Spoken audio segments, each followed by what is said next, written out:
Welcome, everybody. I so appreciate that you are watching right now.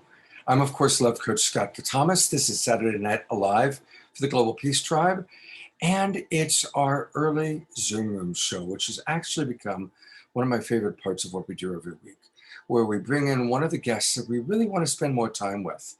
You know, all of our guests are used to giving long presentations, teaching weekend workshops, and so keeping them to 8 minutes or 10 minutes is always challenging.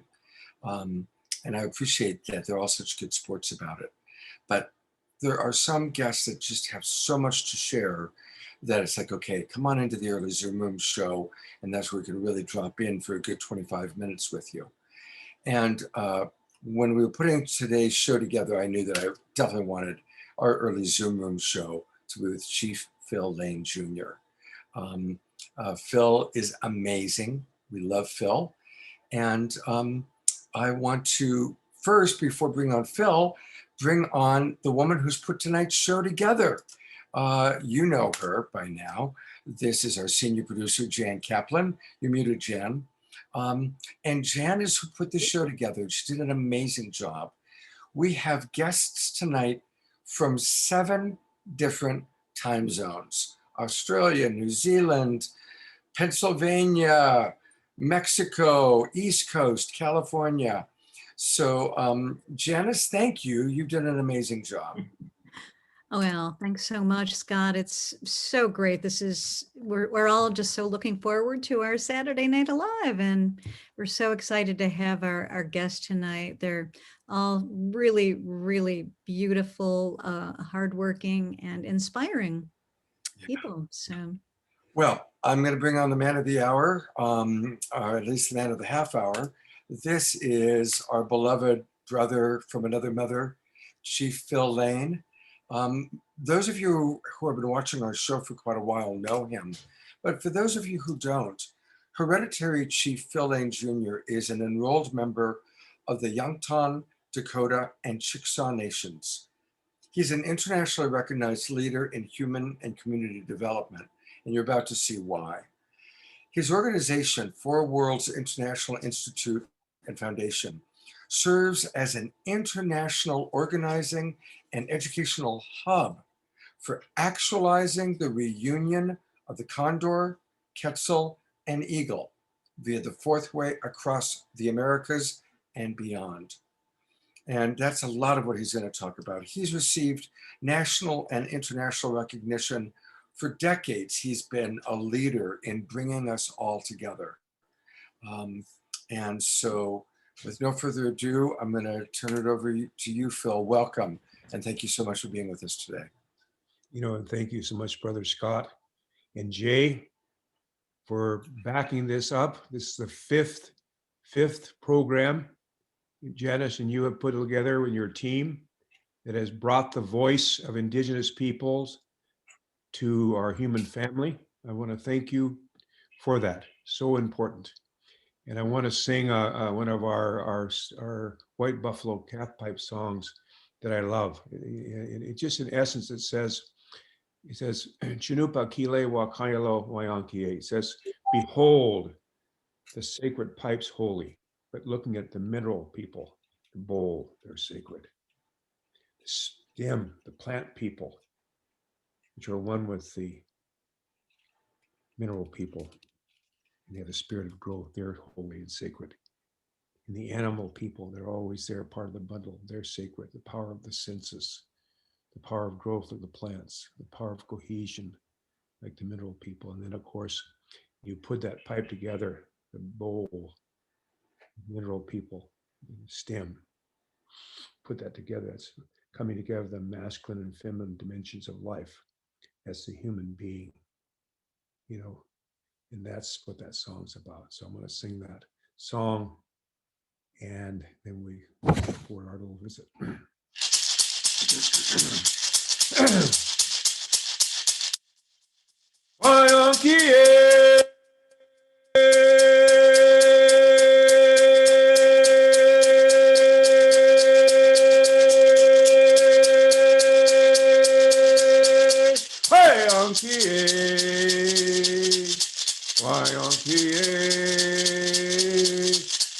Auntie Anne, Chanupa Kile, Wakanye Lo, why Auntie Anne, why Auntie Anne,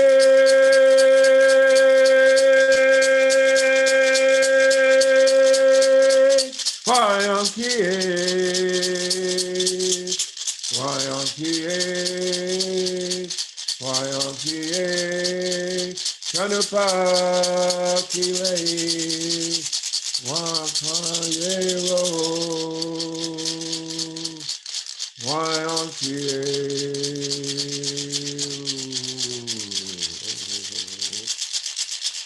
Oh.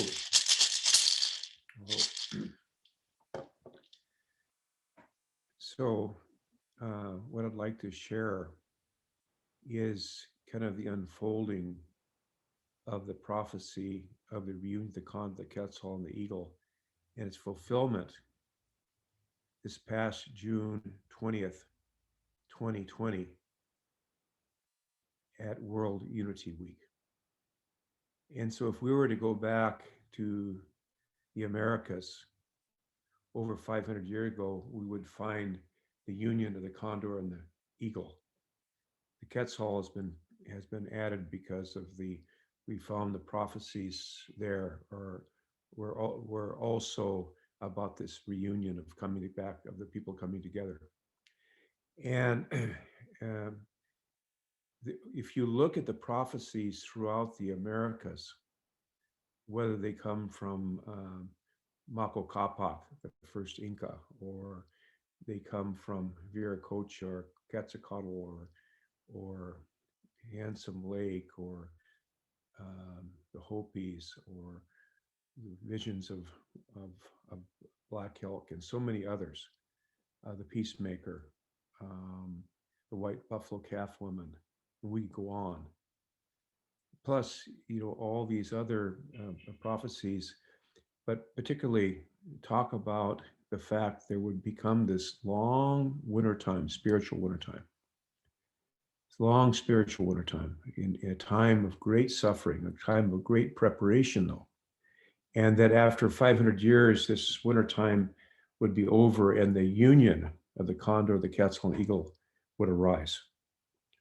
Now, it's going back to these ancient prophecy, it's really, really something to understand that there was living, and now scholars have even more than the 100 million that was the number we were looking at when I was a professor at the University of Lethbridge. But now they're looking at about 108 million indigenous people were living in the Americas prior to this inevitable, by the way, coming together of our human family. I mean, obviously the world's round. We have a very curious heart, so we were all to come together here. But from that, in a physical sense, not in a spiritual sense, because it's so important to understand that there is no death, just a change of worlds. That who we are is a sovereignty, ancient, imperishable, and everlasting, and death cannot destroy it. But from the physical plane of time and space, we know around about 85, possibly even 90 million indigenous people were wiped out through mainly disease, but also genocide, cultural and physical genocide, by the early 1800s. Now, what's so amazing is if you look at all the scholars that looked at this thing, they would say, all of them say, it's over. I mean, the indigenous people of the Americas are vanishing. In fact, was vanishing, but this is not what's happened. Instead, what's happened is on July 9th, 1971, there was a coming together of indigenous relatives who prayed for the first time together at Lake Titicaca in the Isle of the Sun and the Moon, and there in the royal seat of the Incas, and really, along with many others, saw this prophecy coming to fulfillment, and now it's happened. And now it's actually happened, and we're going to celebrate a year since this prophecy has been fulfilled. So if you would, Scott, if you just share, we'll share this briefly, this slide presentation we put together to kind of give an idea of what's unfolding. And it's so important to know too that this also prophecy includes the indigenous people of the Pacific Islands and clear to Aotearoa. Because in our old prophecies, the relatives who traveled from the Americas into the Pacific and clear to Aotearoa, to New Zealand, we were referred to as the older brother. That's those that stayed in the Americas, and they're the younger brother. So what we're seeing here is this emergence. So go ahead, Scott, next slide. This way, yeah. So we're talking about 78 million indigenous people who are now connected in an embryonic stage through the everywhere spirit, the internet that was prophesied in just 11 nation states. Go ahead, please, Scott, continue. Here's how they're outlined. It's so important to understand that only 6 million of these indigenous people live north of the US border. 72 million and more live south of the US border. So that's why we spend a lot of time in that part of the Americas, because of the incredible population emerging. Please, next.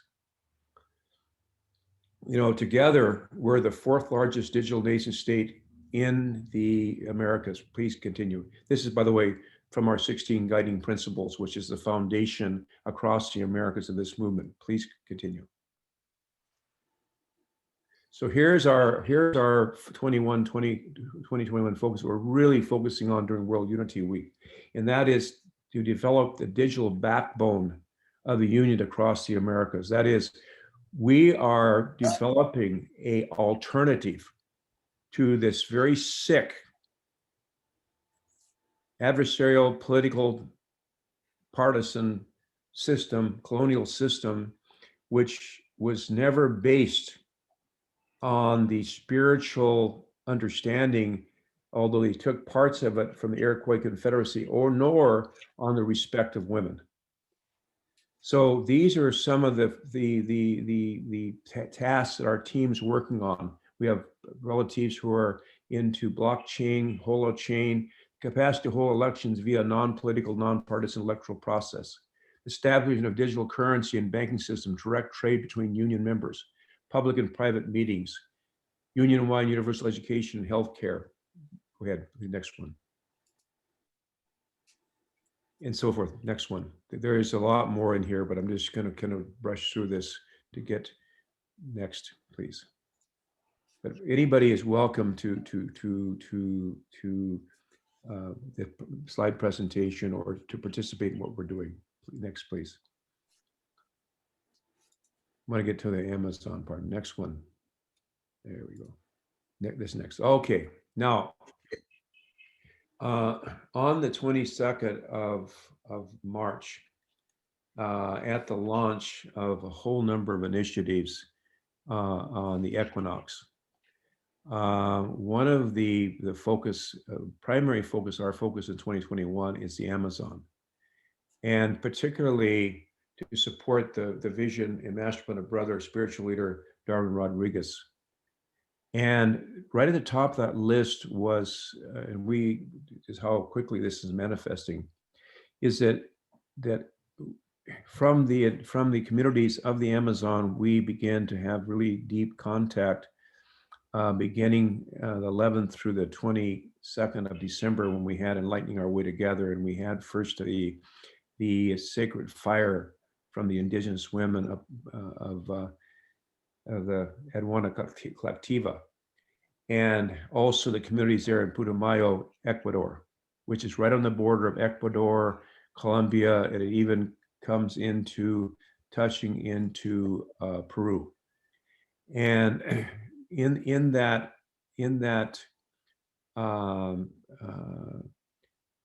visit,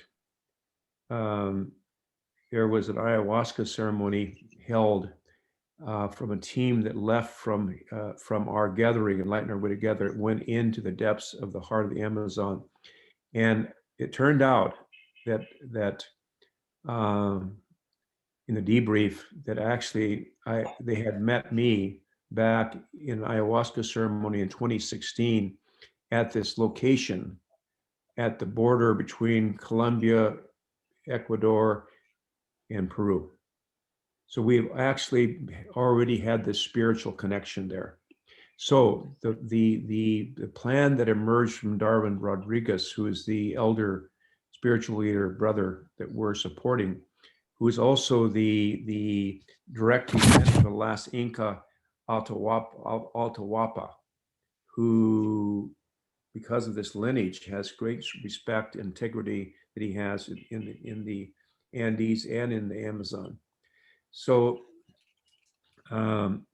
what's been manifested since then, we're very pleased, is we have funds for the high-speed internet to connect these communities in Putumayo. Plus, our good Toshka, Michael Proper, has stepped forward with 48 clear United cell phones, 48. So we have now enough to divide up between these three communities and to be able to take these 16 cell phones in each community and train the young people to utilize those cell phones to their utmost, as well as we now have 6 drones that have been donated. So we have drones, 2 drones for each community, 1 drone for the daytime and 1 drone that can operate at night. So it can operate undercover. So what we see is in this pilot program, by providing our relatives with the eyes and ears to communicate to the world what's going on, including the Global Center for Justice and Healing and the Hague Center, both together, are going to begin hearings during World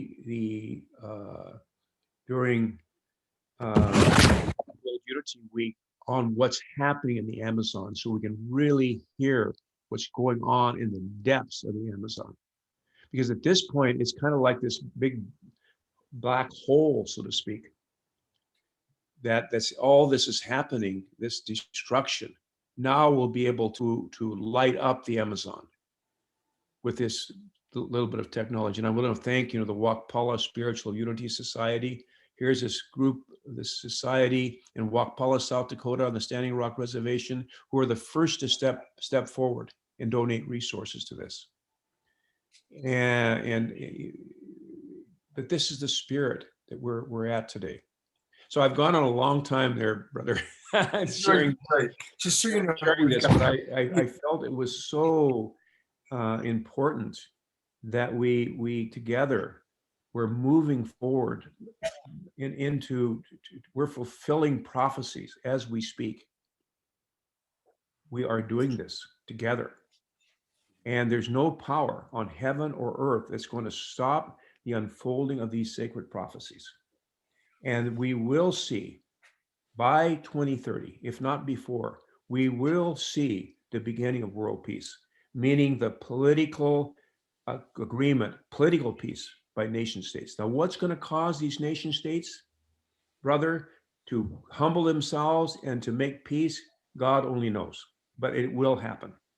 We know that without question. It will happen. That's why I'm wearing my yes T-shirt. Yes. Saying yes to the vision, yes to the work you're doing. Absolutely. Phil, you've got 4 minutes left, or 3.5 minutes. So what else would you like to share in 3.5 minutes?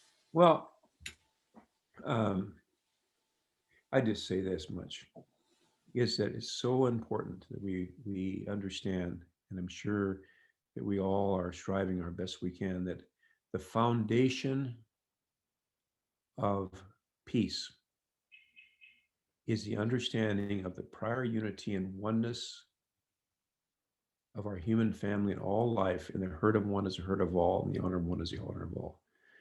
Our Creator made this whole universe we live in. Wakantaka made this universe and gave us all the same air and gave us all the same earth and did not make any distinction between us as human beings at all. The Creator loves and cares for every single human being the same. In fact, each of us are even created so beautifully in a reflection of the Creator as a sovereignty. When we're born in this physical time and space, sovereignty is ancient and perishable and everlasting. That's who we are. That's how we're created. That's who we are, every one of us. And a soul does not have ethnicity, doesn't have gender, doesn't have anything but the oneness of the reflection of the Creator. So, you know, it's my prayer, my hope, that we might understand that the differences, this idea of race or this idea of status or all these kind of things, these are simply the ruminations, the vain imaginings of human beings. This has nothing to do with the Creator. We are one human family. That's a fact. And I think that that's the key foundation of what it is that we are striving for as a human family to begin this whole process of peace. I believe it with all my soul. And I'm going to close with a prayer that I love. It's a prayer for unity. It's one that was with me when I was in Bolivia over 50 years ago and kind of been a constant companion of my life. But I really want to share this with a prayer to each and every one of the relatives here, and what you're doing, Scott, and what your whole team is doing. And thank you, Jay, again, Jay, for backing this up and for standing up for Indigenous people, Janice, and all you're doing. Oh my God, unite the hearts of thy servants and reveal unto them thy great purpose. May they follow in thy commandments and abide in thy law. Help them, O God, in their endeavor and grant them strength to serve thee. O God, leave them not to themselves, but guide their steps by the light of knowledge and cheer their hearts by thy love. Verily, thou art their helper and their Lord. And I think I have time for one last verse. Pola lechu, lechu, pola lechu, lechu, pola lechu, lechu, pola lechu, lechu, hey tanuki, nitun kashila wa miyanking teo, ho chokawashi. You are able to take it, head to your pathway. Tanuki, Sakuya Tinkuya, ho, ho, ho, ho, ho, Pilamelo, Shintamano Hemeado, Chinupa Sapa Hemeado, Halami Shante Washte. Pleasure, Scott, as always. Pleasure. We love you so much. And Chief Phil's going to be back. He's going to be back in the main show. But thank you so much. And I just want to remind everybody that you can learn a lot more about the wonderful work he's doing with the Four Worlds International Institute by going to fwii.earth. fwii.earth. That's an acronym for Four Worlds International Institute. And thank you so much. We just adore you. You are such a beautiful brother. Thank you. And I'll put in a few things into the chat if Great. for people who wanted to follow up. All right, thank you. And welcome to everybody in our Zoom room. We have over 150 of you, and I really appreciate all of you who come in early. Isn't the early show wonderful? It's like my favorite part of the show now. So please continue to tell us where you're from. I love that we've got so many people from Canada, but all over. We've got Auntie Anne from, we've got 7 different time zones represented by our presenters in tonight's show, including Australia and New Zealand. So it's very, very exciting.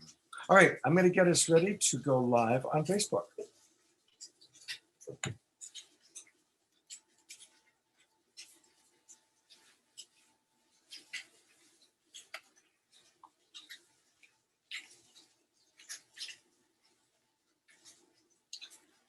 almost there.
It's Saturday Night Alive for the Global Peace Tribe, and what a wonderful group of people you all are. Now, I'm reaching out to our beautiful presenters tonight, our musicians, but to all of you watching. What a beautiful community that we're forming.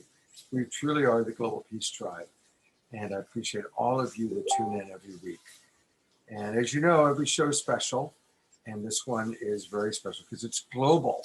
We have presenters from 7 different time zones: Australia, New Zealand, East Coast, West Coast, Mexico.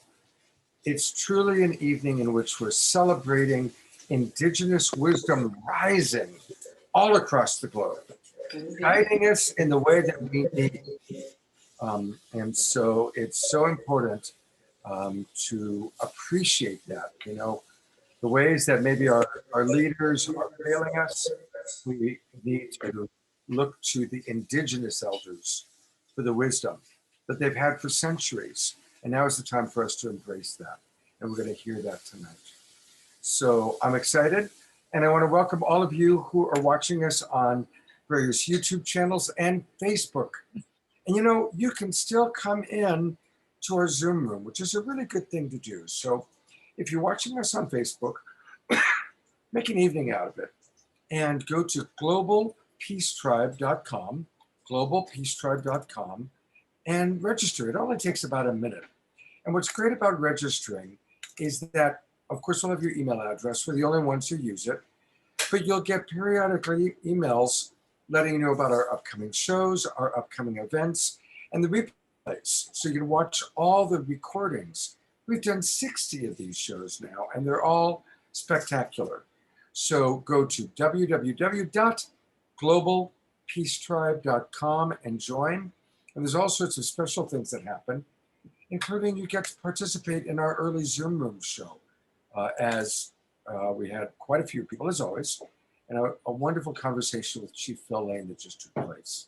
So please do join us. I want to thank our executive producer, Jay Mayer, who really makes things happen. And this is, Jay sponsors these shows. Jay has a very deep love of Indigenous wisdom, and he has sponsored all of these Indigenous Elders shows. This is our 5th one we've done. Thank you, Jay. And our senior producer who put this show together. And here's Jan Kaplan. She's going to be co-hosting with us tonight. And she's done a fantastic job. Wait till you see the people that you're going to meet that Jan brought on. So thank you, Jay. Thank you, Jan. And thank you, everybody who has donated when you've registered for us. Thank you so much. There's Phil Lane. And we're going to have a really wonderful show. And to tell you more about the show, let me turn it over to my dear friend, my co-host, my producing partner, the one and only, coming live to you from Sedona, Arizona, it's Debbie Giusti. Thank you, Scott, and welcome everyone to what is now our 58th show that we produced every Saturday night since the lockdown. And this is, we're beginning the 2nd month of season 5, Time to Thrive, April to June. And we have 8 more amazing shows for you. And again, we thank you so much for your donations to our GoFundMe, because that really helps us continue to produce these incredible shows for you. So thank you so much for all your donations. And yes, this is going to be a really amazing show. Our theme is Indigenous Wisdom Rising, Connection and Collaboration Across the Globe. And as we know, just like what's happening on this show, people are gathering virtually from all over the world to affirm the great potential and positive evolution that can take place in the world right now. And this includes the Indigenous people of the world that are uniting strongly and strongly speaking up to support the positive change that's happening now. So we're going to travel from Canada to New Mexico, Mexico City, to Australia and New Zealand. And our wisdom keepers on the show are protecting the resources of the planet with ceremony, honoring the ancestors, meeting in dream time, and working together across the globe to heal themselves, others, and us with the wisdom of their various traditions. Indigenous voices never have been more important than they are today. So let's meet this amazing group of presenters now. First of all, I want to honor and thank for an incredible presentation that happened at our pre-show, Chief Phil Lane. He's an enrolled member of the Yankton, Dakota, and Chickasaw Nations, and he's internationally recognized leader in human and community development. Welcome, Phil. And we are going to be featuring Grandmother Flordemayo, who is a healer of divine spirit, and she sees her role as a caretaker of the seeds of the planet. She's a cosmic germinator through teaching and developing community manifestations prayers. And we're also really happy to have Heather, who is Grandmother Flordemayo's daughter. Welcome, Heather, and thank you so much for helping us to bring Grandmother Flordemayo to this show. We are also going to have Sergio Magaña. He's a practitioner, healer, and teacher of the ancient Toltec traditions that has been passed from master to student for more than 1,470 years. And he's a renowned mystic, healer, and teacher. Welcome, Sergio. We also have great grandmother Moetu Taiha. She's a descendant of the Maori heritage, Indigenous culture of New Zealand. She offers transformational workshops that provide a framework for inner exploration, empowerment, and she bridges the gap between spirituality, rationality, and emotions. Welcome, grandmother. We are going to be featuring as well Uncle Lewis Walker. He's a wisdom keeper elder of the Bangjalung Nation, custodian of the rivers of Australia, and teachers of that culture. He performs Aboriginal ceremonies of music and is particularly known for playing the Didgeridoo for his deep magical art that reflects the First Nation ancestral lineage. And we're so happy to have Auntie Anne Poelina. She's an Indigenous Australian woman in the Kimberley region of Western Australia. She is an active Indigenous community leader, human and earth rights advocate, filmmaker, and respected academic researcher. Welcome, Auntie Anne. For musicians, again, we have an incredible group. We are inviting back Pura. She is a musician and Renaissance woman, singer-songwriter, founding member of the internationally renowned Native Women's a cappella Ulali. And she created a movement through the Indian country, empowering Native women hand drumming and helping build a new bridge for Native music into mainstream music industry. Welcome, Pura. And we have back one of our favorite musicians, Sister Stone. She is a hip hop and soul artist and earth-rooted leadership. And she'd worked with many groups, startups, and leaders for 10 years, supporting them to cultivate relational wellness and earth-centered leadership and business guidance. Thank you for joining us again, Sister Stone. And we use this platform to generate green love, which we take in terms of allowing you to donate to our GoFundMe, and then we give that out to the world for good. And tonight's donations are going to The Path. And this is Grandmother Flordemayo's nonprofit. And also a portion of the donations are going to go to all the presenters that are here. So your green love that will be coming in to the path is going to go to all the presenters. And the path is a nonprofit organization that is on Flordemayo's 40-acre property in New Mexico. And it unites the Seed Temple and Sacred Temples for Humanity. And the Seed Temple was a realization of Grandmother Flordemayo's original vision of a place where the sacred heritage seeds would be protected for future generations. And it's existed since 2012. So I'm going to be posting that link in the chat room on our Zoom and on all our Facebook pages. So please donate generously to support these incredible presenters and the path. And now I want to introduce our executive producer and the woman that put all this together, networked all these incredible presenters from all around the world, Jan Kaplan, and of course, Jay Mayer. Jan, would you like to share from your heart a little bit about this incredible show? Yes, thank you, Deborah. Thank you, Scott, and welcome to everybody here. And it's just been a real joy and an amazing experience.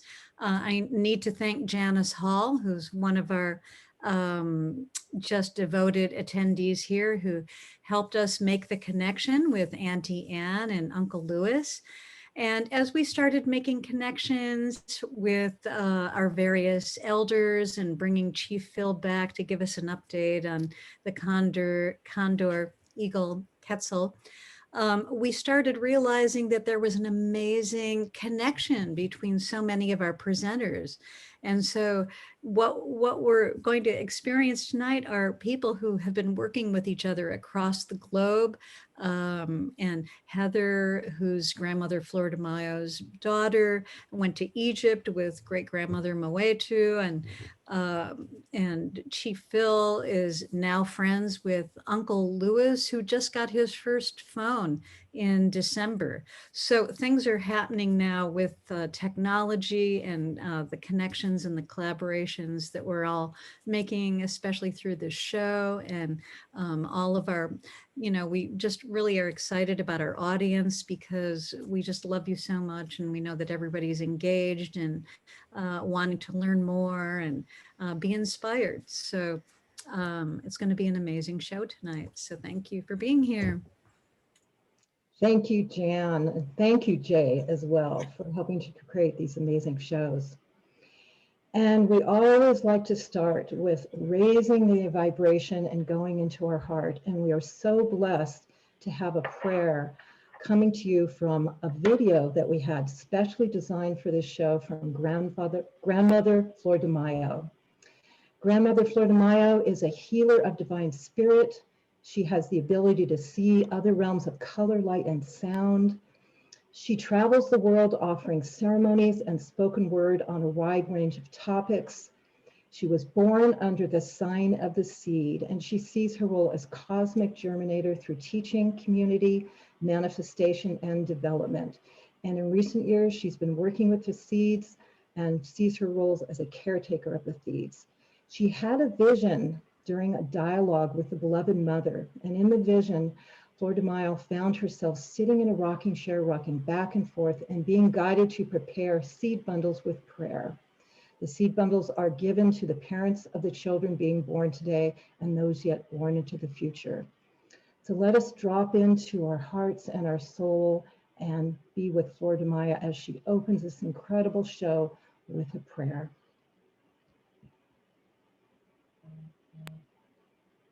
Beloved Creator, beloved Mother, heart of the heavens, heart of the earth, beloved Creator, grandmothers of the four directions, spirit of all of our ancestors, beloved Beauty. Thank you. Thank you on this sacred day, beloved Mother. This beautiful, beautiful day in which you have chosen to bring us together You're bringing us together in this beautiful, beautiful circle. Each and every one of us from around the globe, beloved Creator. We stand here before you, holding you and holding each and every one out in the four directions, holding everyone in our hearts, sending love across the world, sending light across the world, beloved Creator, so that we as humans can become one nation of humans on this beautiful, beautiful sacred day. As we stand before the spirit of the fire, the sacred sun, beloved Creator, that we allow ourselves to receive the rays of the sun in our hands. And we could choose to send these beautiful rays of healing to everyone around the globe. And as we do this, beloved Creator, let it be so that at the end, as we send out these rays of healing light to everyone, that we at the end then receive these rays and we bless ourselves.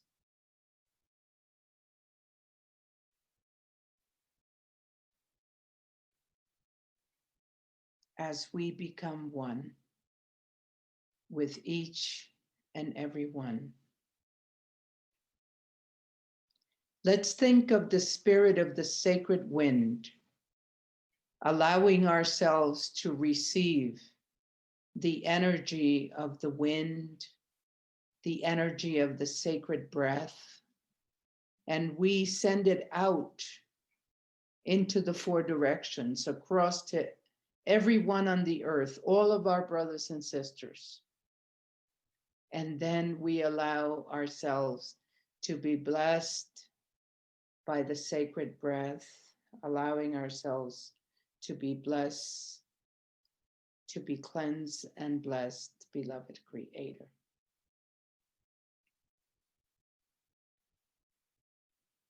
Let's allow ourselves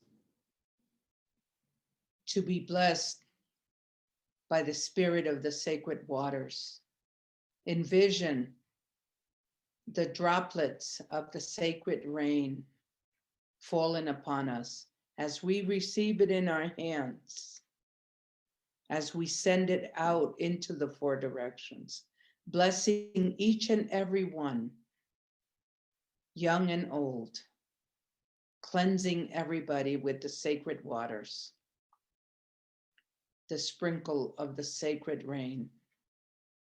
And then we bless ourselves with this sacred water, allowing ourselves to be blessed and to become one with the rain.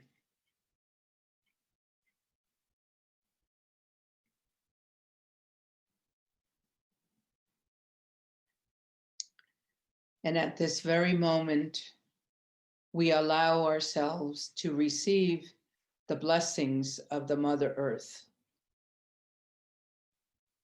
And as we receive these blessings, that we send out the blessings to each and every one around the globe,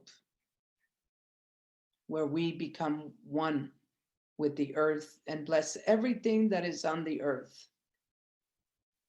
The animals, the plants, the trees, the flowers, the rocks, all of humanity, all that exists on the earth. Sending our blessings with our hands and then allowing ourselves to be blessed by the spirit of the earth as we inhale and exhale.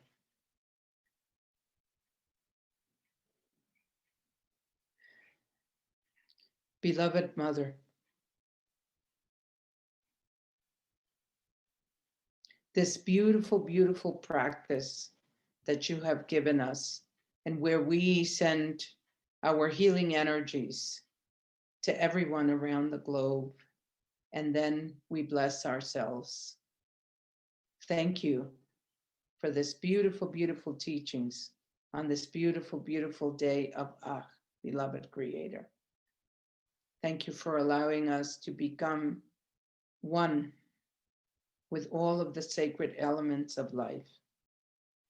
In the name of all of the beauty that is around us, and in the name of all creation, beloved. In the name of the spirit of all of our ancestors, thank you. Thank you for this precious, precious moment. Thank you.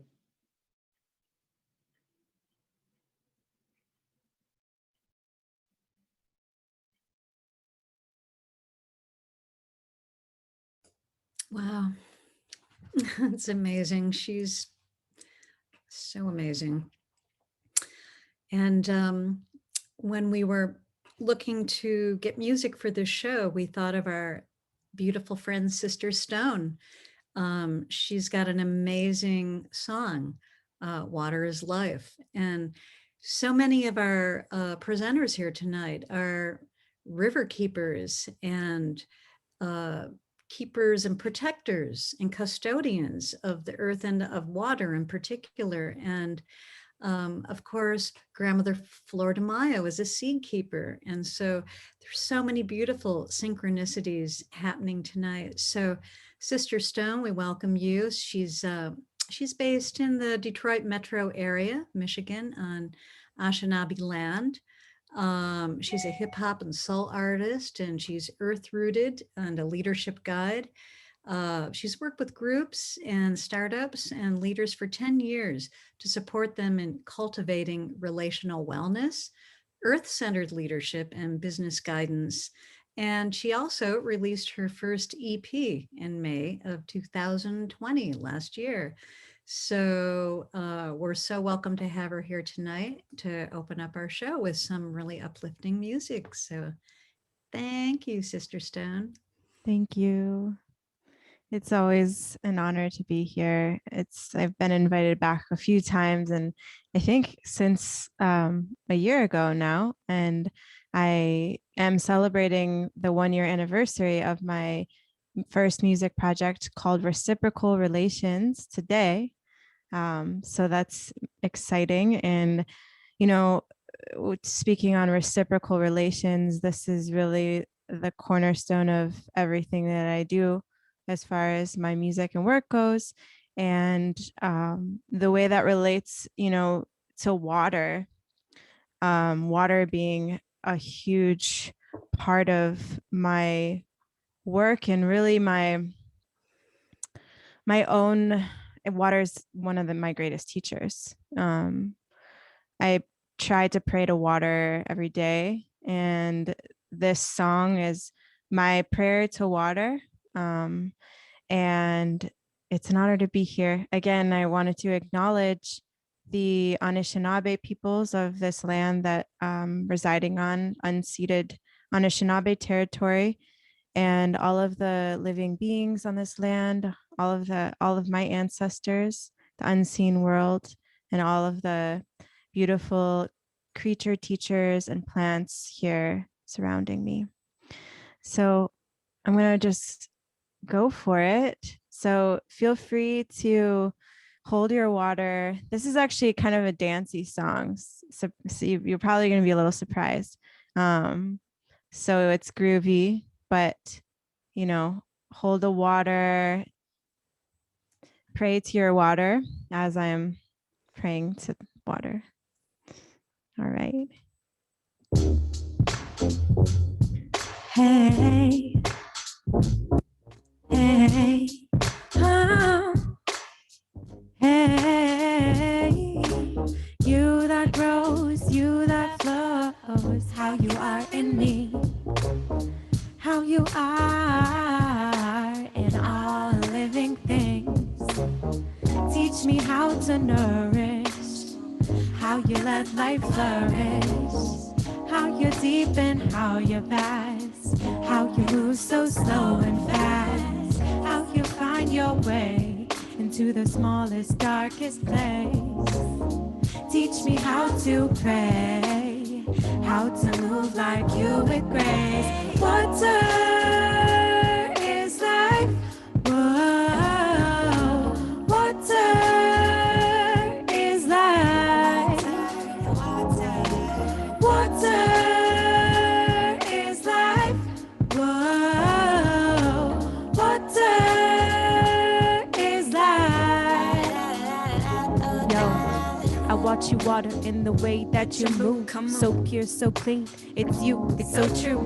Ooh, I come to you every day on my knees, praying to you, asking you to show me how to be a life giver, flow like your river. It's you who I owe my life to. Nothing in this world compares to your divinity, higher sort of love, holy source of everything. I pray about the people who are thirsty and rage about the people who are greedy. I pray about the people who are thirsty and rage about the people who are greedy. Water is life. Whoa, water is life. Water is life. Whoa, water is life. You who is me, have mercy, mercy, for the ways I've mistreated you, for the ways I have depleted you, for forgetting you're holy. You bring me to be lowly. Teach me how to wait till the tide follows its fate. How you never leave, only change your stay. Holding you the memory of all the energy that came before and still be pure, to wash away what does not remain. Water is life. Whoa, water is life. Water is life. Whoa, water is life.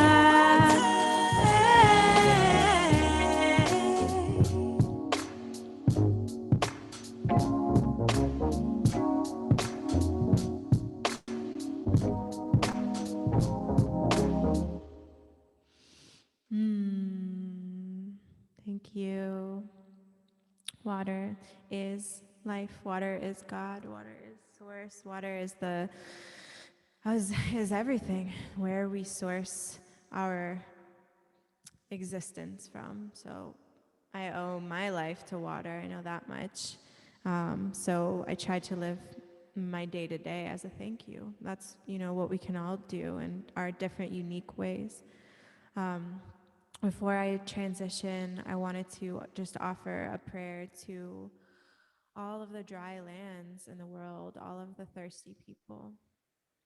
And so, Creator, God, Mother Earth, Father Sky, all of my ancestors on my father's side, and all of the ancestors on my mother's side, all of the beings of this land, all of the creature teachers. Just want to ask for a prayer for all of the lands in the world that are on fire, that are experiencing drought, anywhere that needs nourishment, anywhere that needs some quenching, all the human beings in the world who are suffering, who are thirsty.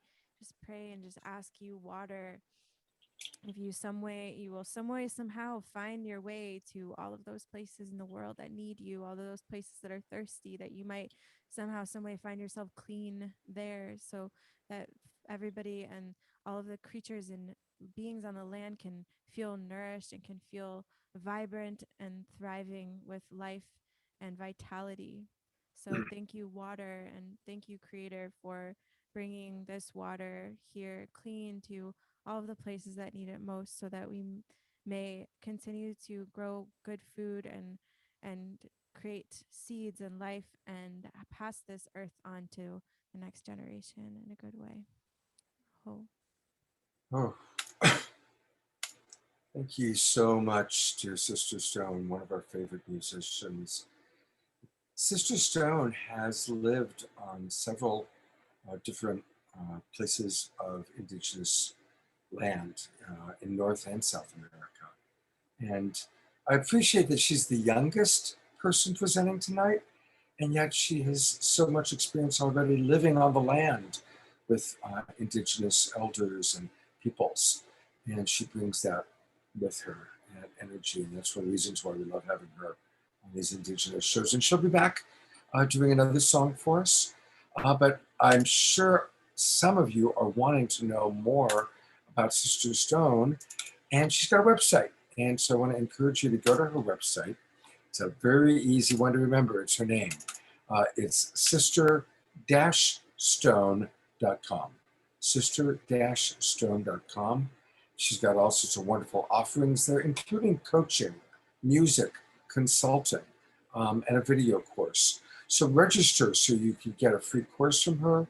She is wise beyond her years, and we love her and respect her so very, very much.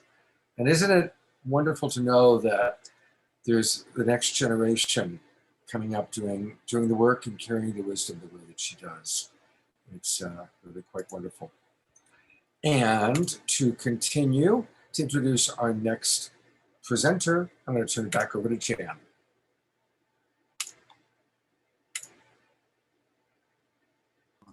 Hello there.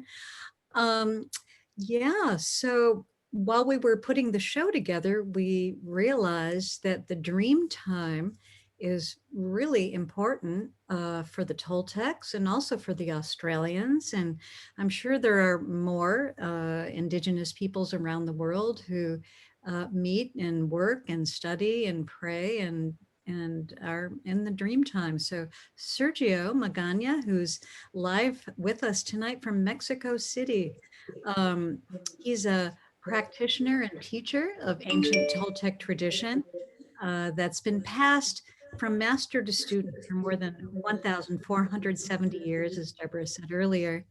And I think Erica's got her audio on that needs to be muted, Sergio. But he is a world-renowned mystic, healer, and teacher in his tradition. And he was raised in a Catholic home in Mexico, but he was surrounded by ancient Mexican spiritual practices from the time he was a child. And now he's a Hay author, the publisher Hay House, and has international bestsellers, The Toltec Secret, Caves of Power, and recently of the Real Toltec Prophecies. So I'd like to welcome Sergio here tonight. Thank you very much. And it's an honor to be part of this love event. I cannot describe it as nothing else. It's just pure love, pure good intentions. And I will tell you a little bit about me. In 2005, I had I was the host of a spiritual show, and that we were talking about many different traditions.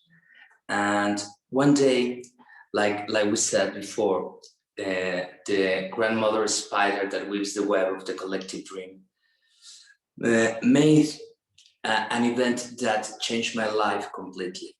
One of the main keepers of one of the lineages of the Toltec and Aztec traditions, the Nahua ones, heard the radio show, and just by hearing the voice said, he's the one that is going to transmit the wisdom that we have been keeping from, because the last Aztec ruler before the conquest, he said, hide our treasure, pass it from master to students, from mothers to daughters, from fathers to sons, because with the sixth son, it's going to be needed in the world. And the time is now. We are arriving into the sixth son.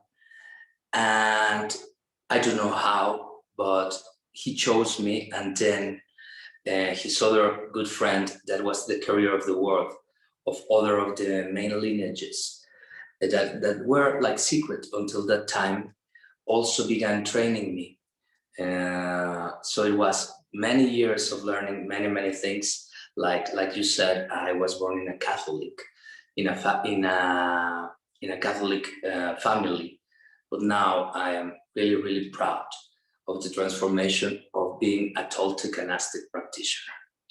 And I want to say a phrase that embraces everything that I'm trying to share today. Machtotonal pepetlahka. That is the ancient language of the Toltecs, of the Aztecs. That means that our beloved sun, bright for all of us. And I want to tell, because my first lesson with Hugo, one of these great teachers, was about the long count of central Mexico. It consists in a cycle of 26,500 years. That is very similar to the one of Egypt of precession of equinoxes. The Western astrology split it in the eras, and he told me that for the Toltec traditions, the main number was the number 4, because 4 main moments of the day, 4 phases of the moon, the 4 seasons split by solstices and equinoxes. So the long count that was split in periods that were named suns and that are of 6,625 years. And that we will having this great shift. And for the first time, I heard the date 2021, because in that time, everyone was just talking about the Mayan count, the 2012. And actually, I wrote my first book, putting the title 2021, The Dawn of the Sixth Sun. In that moment, it was really criticized because I was like the only one talking about other date. That actually is not that the Mayan one wasn't correct. It was that, like he told me, every 52 years, these groups had like meetings in which they were making adjustments. So that the Mayans flower before the Toltecs and the Aztecs. So they didn't have the adjustments. And he told me many things that nowadays have been fulfilled completely. Like, for example, that from 2012 to 2021, we will be crossing through the underworlds. So that it was going to be not so easy for humankind. And especially 2020, because it was the underworld of complete darkness, in which everything was going to stop. And only the ones that were following their inner self were going to be able to keep moving. And actually what happened in our planet, for me, it makes me more peaceful to think that it's part of a global consciousness and a change. And then 2021 is the start of this new period. And the first thing that he told me is like to study the oral tradition about what was said that happened in the previous suns. So 30,000 years, the first sun, the son of the jaguar, that it's only a brief story about that the giant beings existed. We don't know how to interpret that, but it can be like the Elohims, the avatars of many other cultures, that they say that they weren't honest, so that's why they perished. And one, the inheritance of the first son is the lack of honesty. The second, it was described that everyone became a monkey, that is the symbol in the tradition of pleasures, and that the wind came. So it was like a kind of existence in which the discipline, the purpose in life was lost. And then surrendering to pleasures and losing our main purpose is one of the things we have to deal. The third, it was said that everyone became a turkey, that is the symbol of ego, the false illusion of being more or being less than others. And the false ego is a third thing to deal with. The fourth, in which the overwhelming emotions created suffering, and the fifth, injustice. But the sixth is much more optimistic. It is the return of the Quetzalcoatl, the ones of the precious knowledge. Actually, Quetzalcoatl is very similar to Kundalini. It means the rising serpent. And in the system of the Toltecs and Aztecs through the Totonal Cayos. So I would like to share a small practice of becoming like dealing with the previous suns, with the light of the one that is the white sun, the sixth sun, to destroy all the memories that we have of the previous suns, lack of honesty, surrendering to pleasures, and to make the energy of the serpent to rise and to be part of this group that will take back the precious knowledge. So it will be really small, but with all the Tlazoctla, the precious essence from my ancestors and from my land. So close your eyes, take a deep breath, and when you breathe out, take out all the heavy energy. Take other deep breath, and when you breathe out, tune with the rhythm of the universe, the measure, the movement, and we are crossing this fabulous portal to a new sun, the white sun, the one of the return of the Quetzalcoatl. And just visualize that the rays of this sun are reaching you, rising your vibration and destroying the lack of honesty in you of the first sun. Surrendering to pleasures of the second. The ego from the third. The addiction to suffering of the fourth. The injustice and the difference of the fifth. Allowing the return of men and women of the four directions that will represent the precious knowledge, the Quetzalcoatl knowledge. Now breathe, take the energy, hold the breath, and take it from the coccyx like a serpent to the sexual area, to the navel, to the chest, to the throat, to the forehead, and finally to the crown. And breathe out, exit like a feathered serpent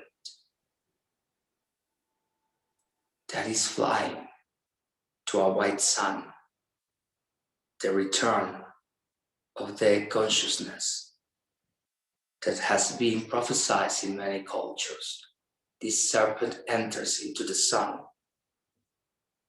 and we are taking a decision in this event of pure love, being part of this group that will carry the ancient knowledge in these times.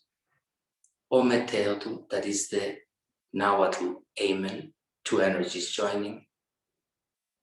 Tlazokamati, thank you. Thank you very much for allowing me to share the information from my ancestors. Thank you. Wow.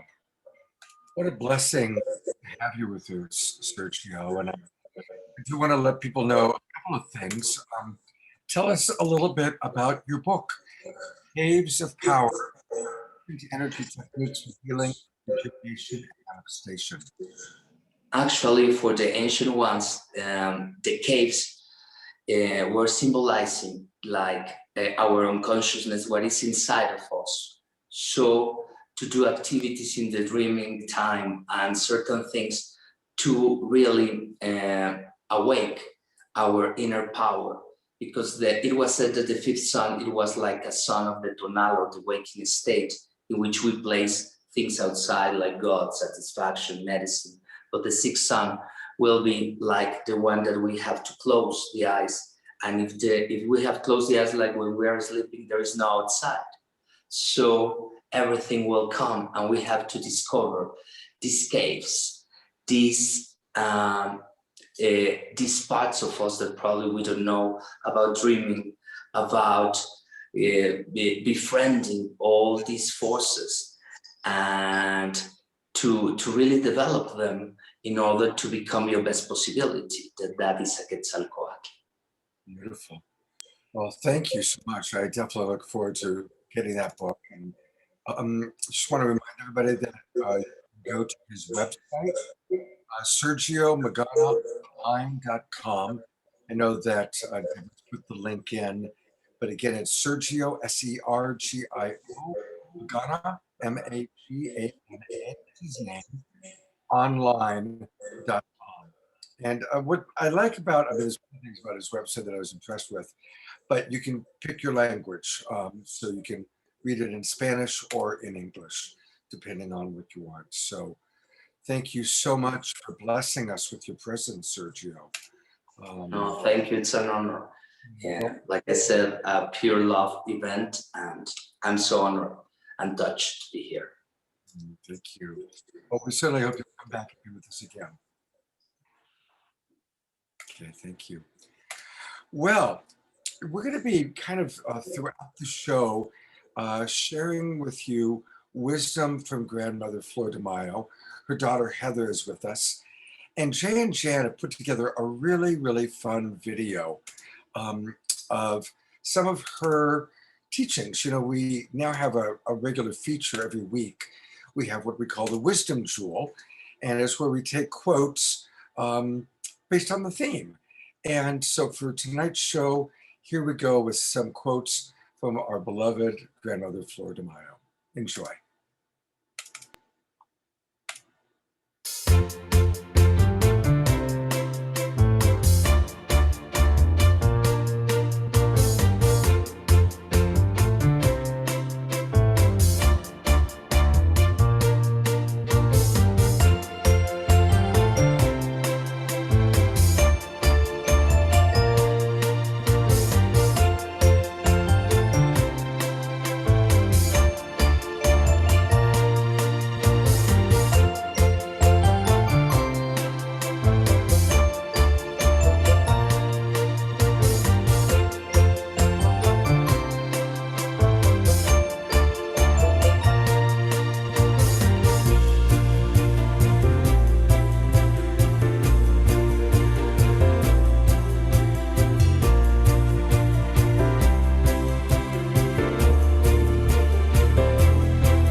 Fantastic.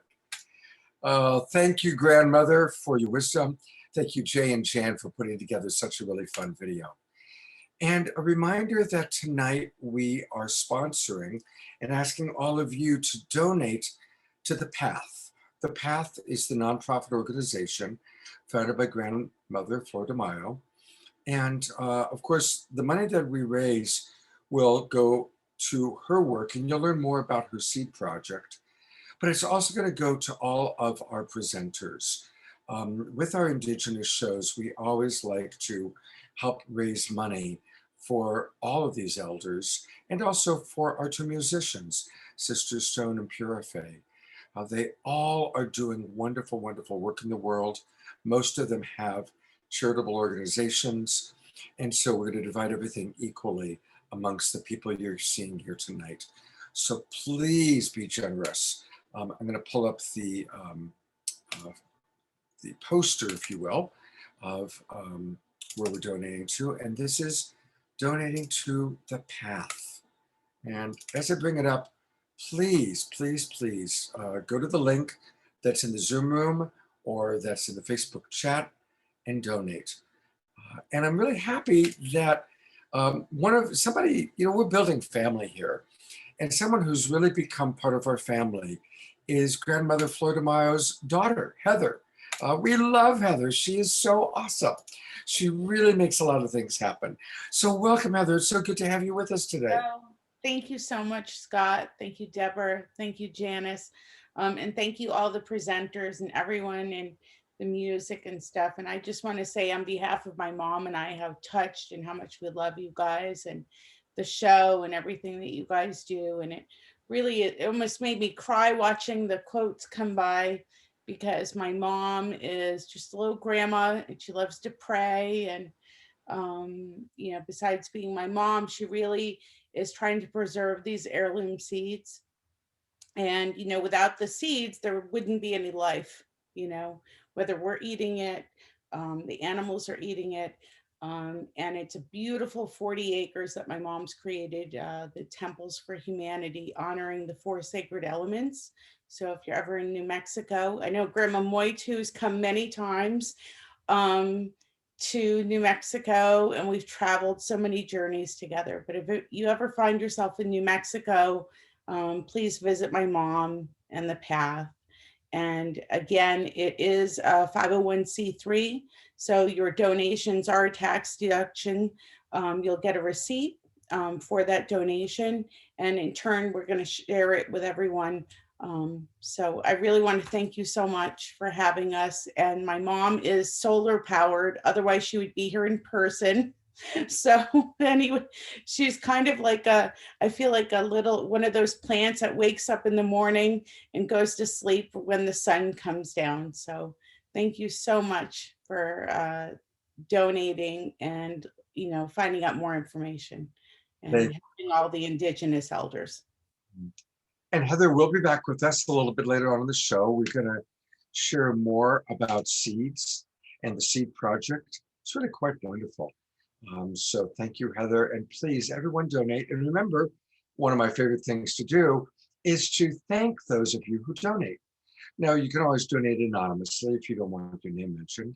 But I always enjoy acknowledging. And as I'm really getting to know you, I'm getting to know many of you by reading you in the chat, and also by those of you who donate on a regular basis to whatever our fundraiser for the night or the day is.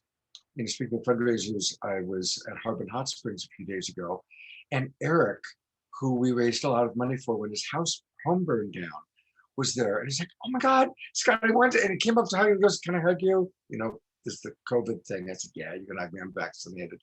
We gave each other a big hug, and he was like, "It meant so much to me to get that money and that support from the Saturday Night Live community. Just a few days after my house burned down, it meant so much to me."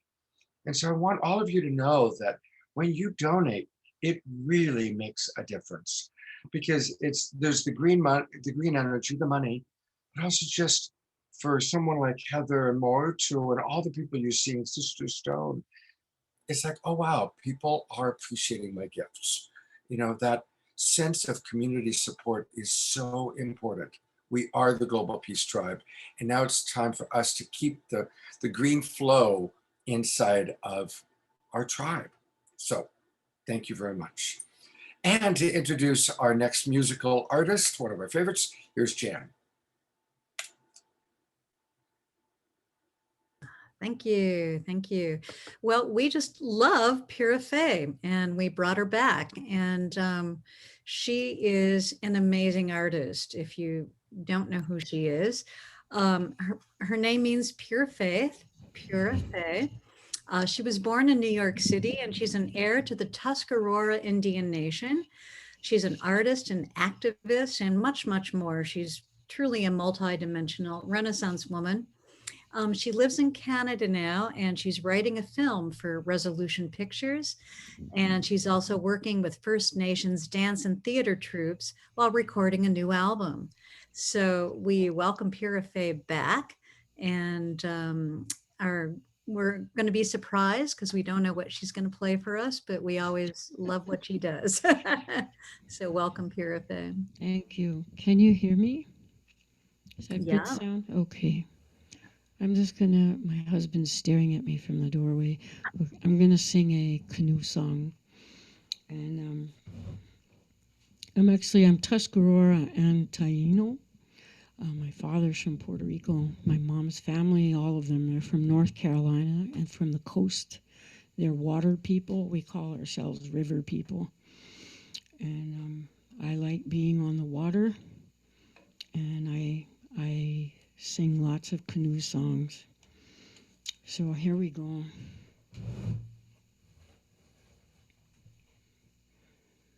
going to use my loop station. Way, way, way, we go. Way, way, way, we go.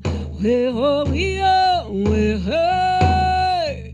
Hey, way, way, we go. Way, oh, we go.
Oh, that was fantastic. Just fantastic. Thank My you. favorite part is when you get out the conch shell. That sends me over the. That's just incredible. I should have blown it first, but anyway. Oh, thank you so much. Thank you. So she's going to be back, but I want to back tonight.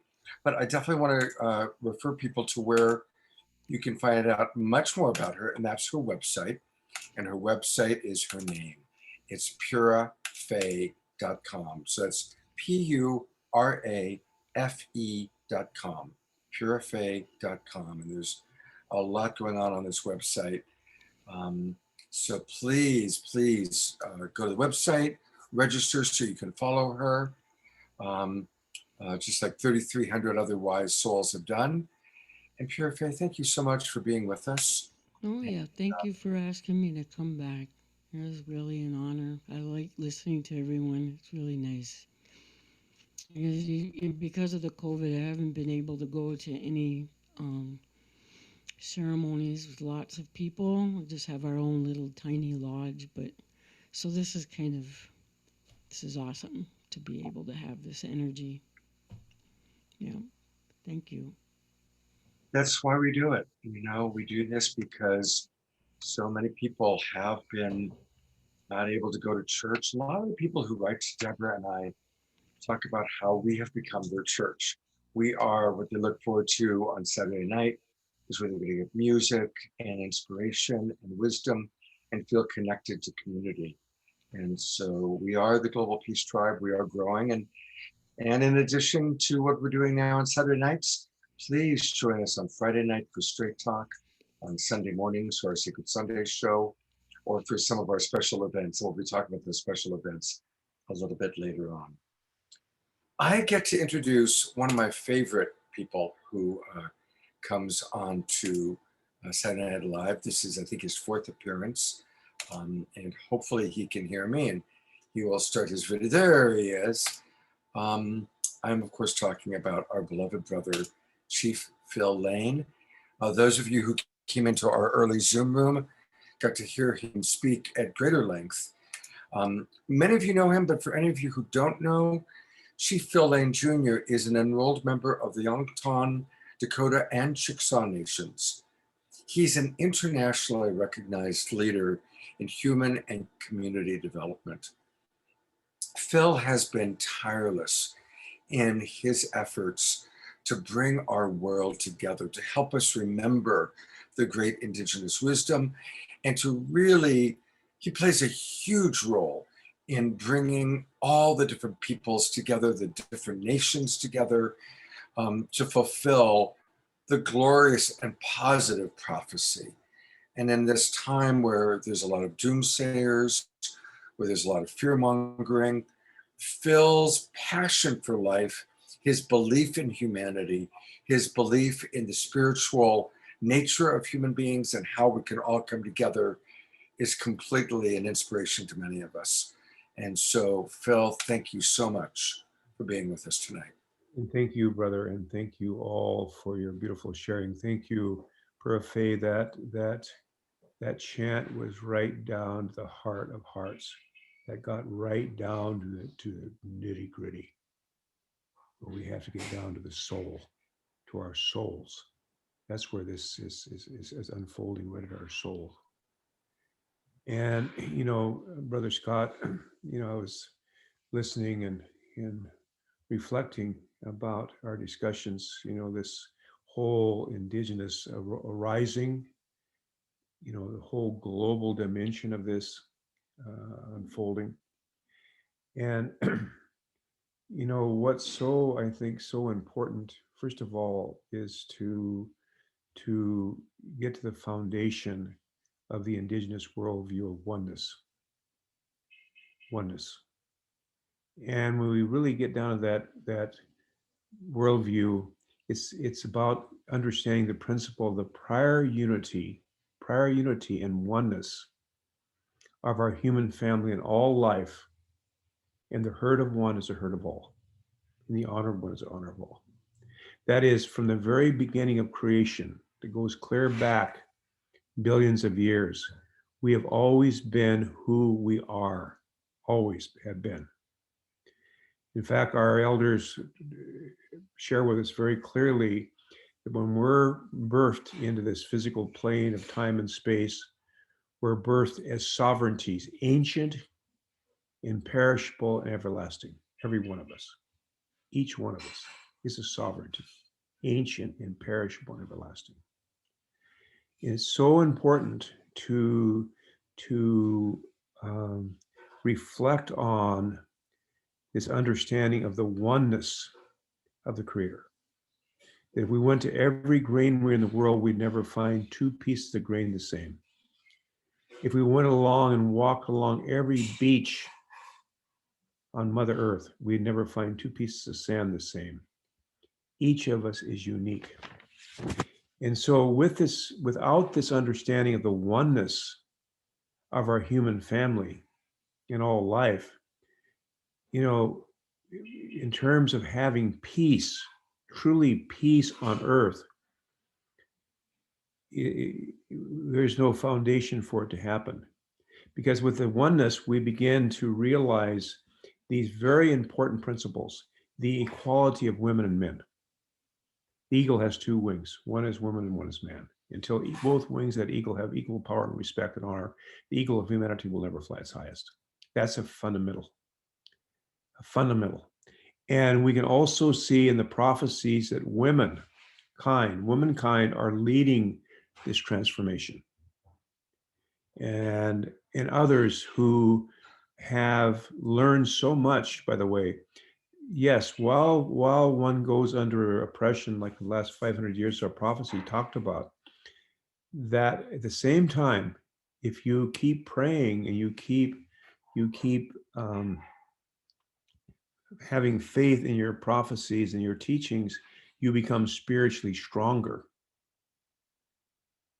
You become spiritually stronger. And I think if we look at womankind as a whole, what womankind has been through because of the physical, just physically, this capacity men have had to dominate women, not intellectually, not spiritually, not emotionally, certainly, but physically. At the same time, to deal with that, just like Indigenous people, others, there's been capacities developed. So really, most men don't realize that women already have figured out where we've gone wrong, and they have things to suggest better. I don't know how I got to that point, but it's very important, very important. But also, when we understand the oneness of our human family, then we have to balance the growing extremes of wealth and poverty. Trillions of dollars have gone to the hands of a few people, while over 300 million members of our human family have gone into extreme poverty along with the others that are there. Unbelievable. Unbelievable. That injustice. How could that happen when we understand these are all members of our same human family? Of course, when we realize oneness, it's the elimination of all prejudice. All prejudice, whatever form that prejudice is, has nothing to do with us, ourselves as human beings. It has to do with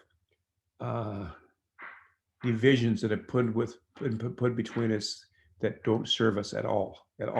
Any prejudice does not serve us.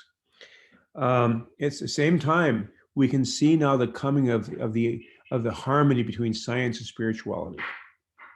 We're finding, for instance, our sacred plant medicines that have so many gifts to give are beginning to be understood, and science and spirituality is beginning to come together in those.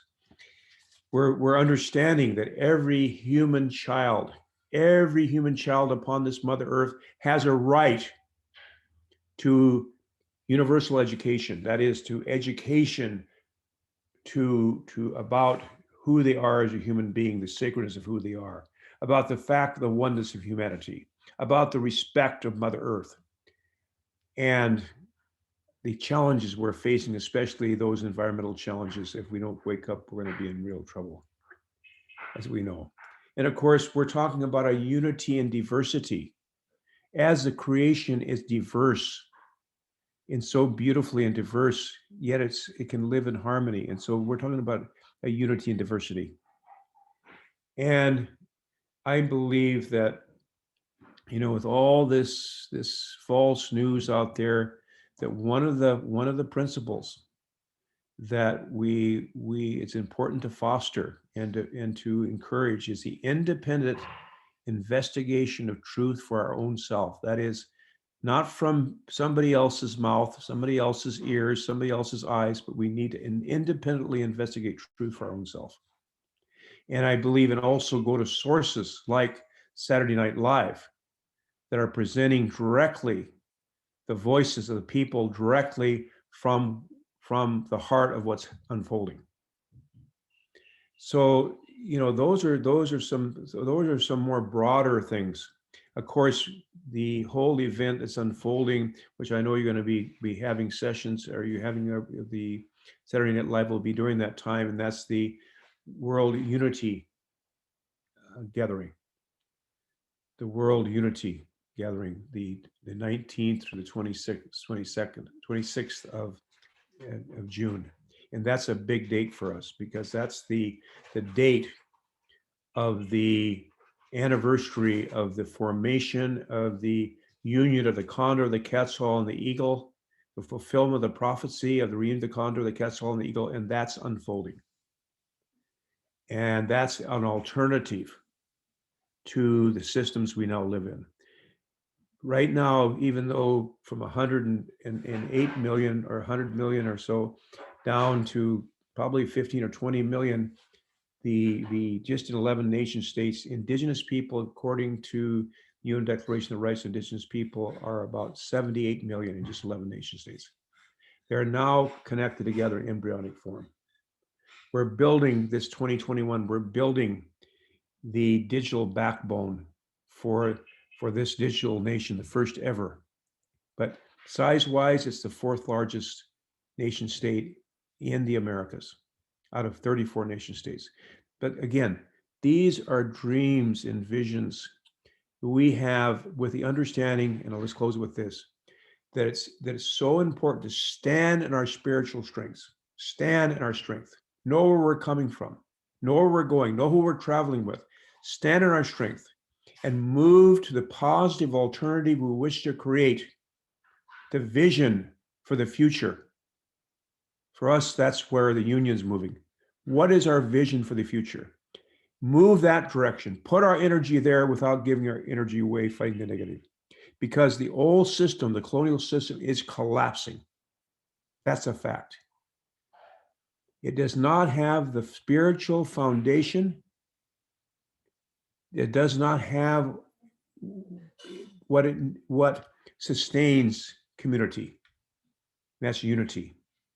That's the spiritual foundation. And so no reason to cry about it. We can spend our time over there helping tear it down if we wish, or we can build anew. And that's what we're saying. Let's build anew. Let's build anew together. That's where, you know, we're coming from. And so I thank Darwin Rodriguez, who is with us down in the Amazon, direct descendant of Atahualpa, the last Inca.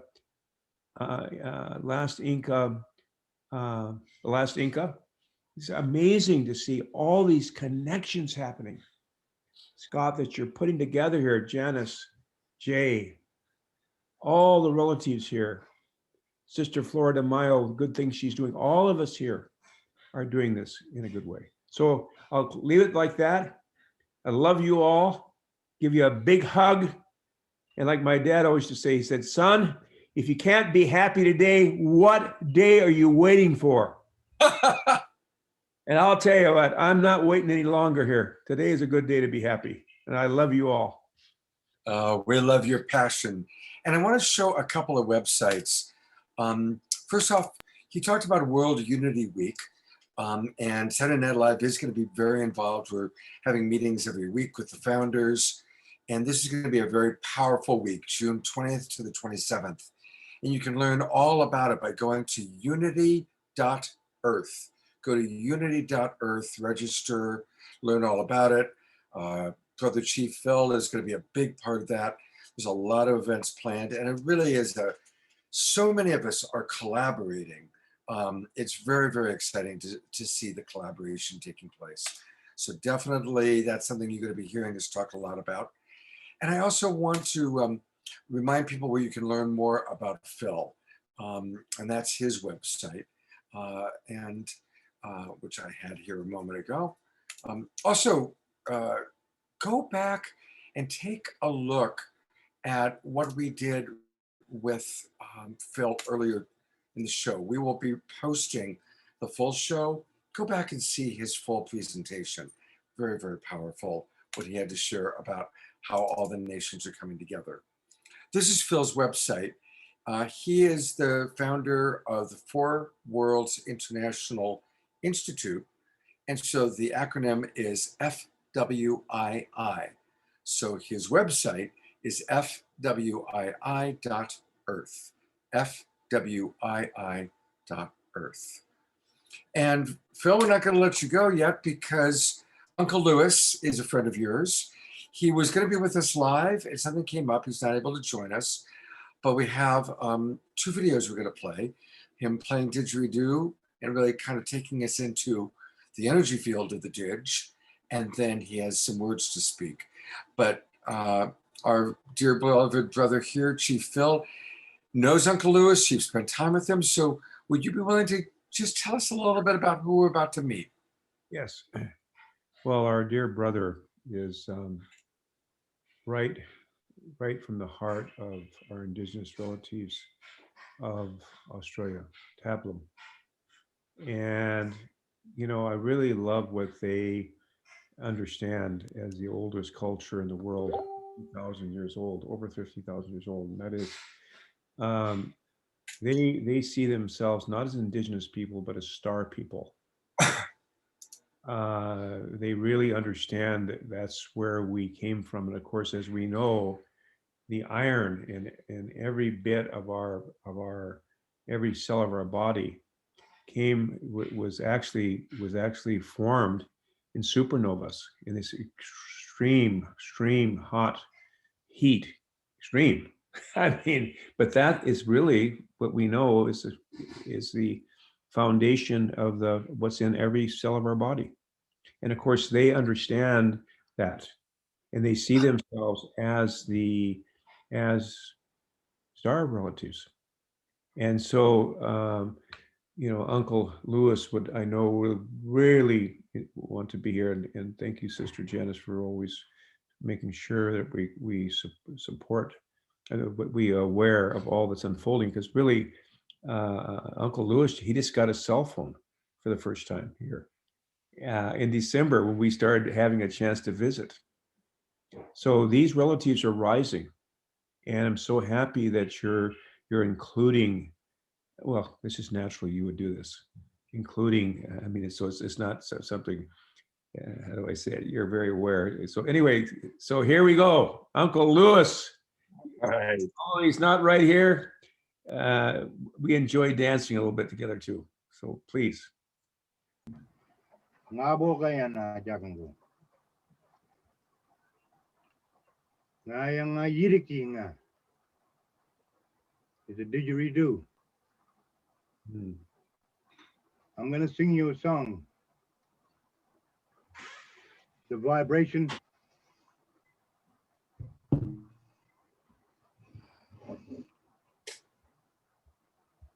will be rippling waters, sharing the dream, sharing the story, and sharing the trust and truth. A song of our messenger, the white whale. Oh. In my language, she is called Yurigi, the messenger. Oh. Ya Borgayana.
Oh, oh, oh, oh. Wow. So beautiful to drop into that powerful, powerful energy. And we send Uncle Lewis so much love and appreciation. And we do have some words that he has recorded that we're now going to play. Here we go. Ngai wajile. Oh, I speak. Ngaya nga wara wara wura gaya babroni nga mamang. oh, I speak to a mighty creator. oh, oh, Mama. Ngiyar gaya na. A babrang ngiya nga baigar ngiya nga wuru wuru gaya na babrong ngiya na. Ngaya na babra niya gayan. Nga jagun na. oh, oh, oh, oh, oh. Mubor gaya na ngoy malagaya na babrong ngiya na wuram gaya na ngoy malagay. Bugal na again. A babrong nga ngoy na. Oh, oh, oh, oh, oh. I call for the Holy Mighty One to come down Oh, as he walks the Milky Way, the shores of the Milky Way, of the sleeping emu, to give us guidance, to give us strength, as we are his children. oh, We are his eyes, his caretaker for the sacred planet that he adjusted for us from an unknown universe. Wara wara gaya na babra ni gaya na babra na wara. Universal language, song, and story need to be shared.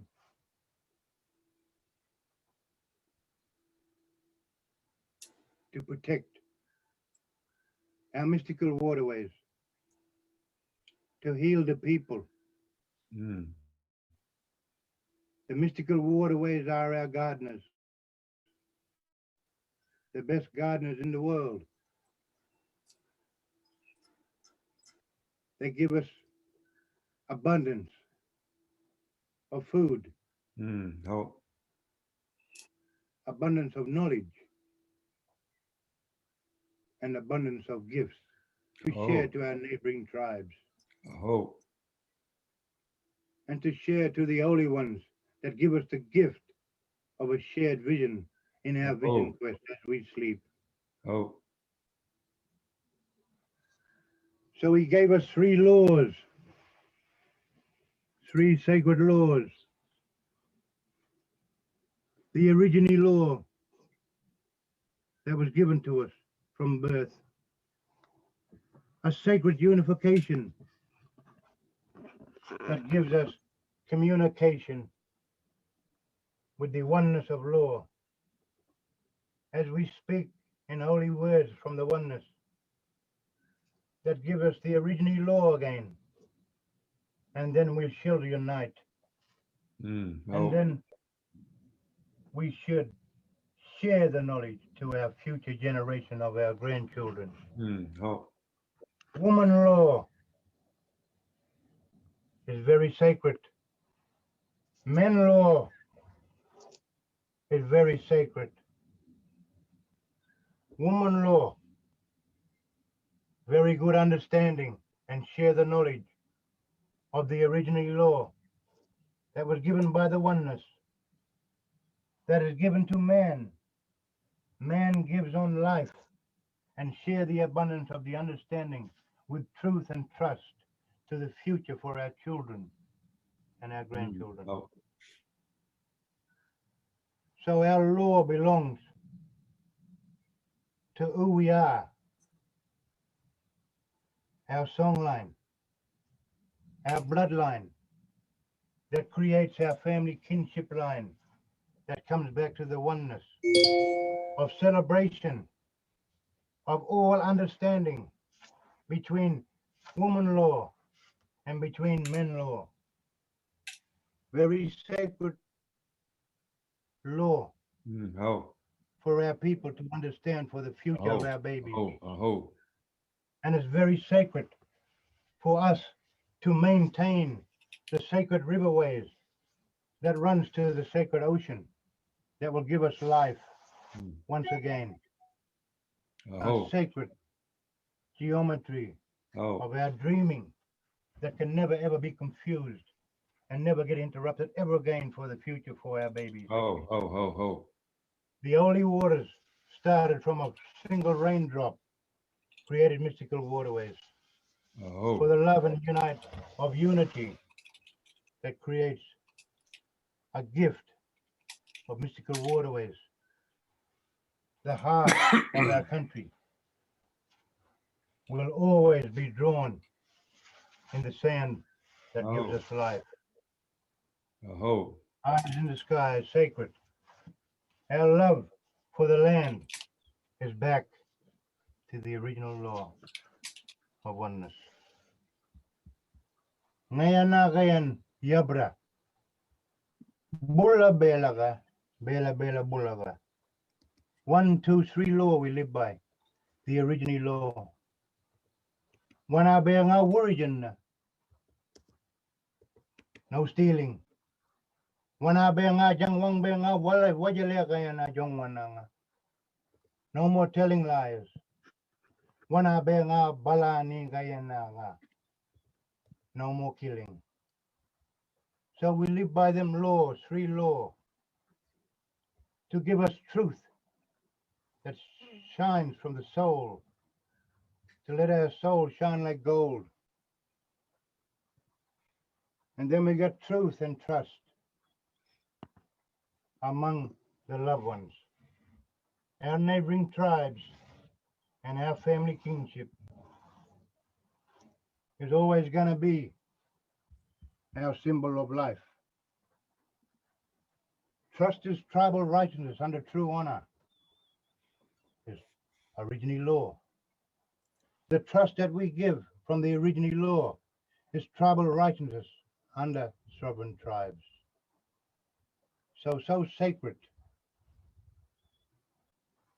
Ngayon na wajiledi. Ngayon nga yabar ngayon nga jagango.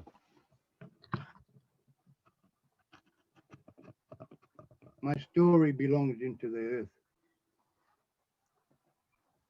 My written language belongs to the future of next generation. Caring for our country, caring for our language,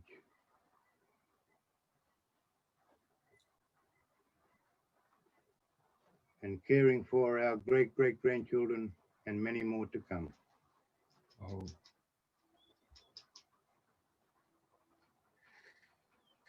So I would like to share that oh, with you and the rest of the people from around the world of many rivers as it flow from my mountains to your mountains. oh, Mystical waterways. oh, Nanyanga jagango. Na yabra nga. It started with a single raindrop. Nia kaya na bana be kaya na jagungar. oh, Flowed over the highest mountain. Mura kaya na jagungar kaya na budagaga ni. It flowed through the deepest valley to the great blue sea. Nyaya kaya na babro kaya na wabur.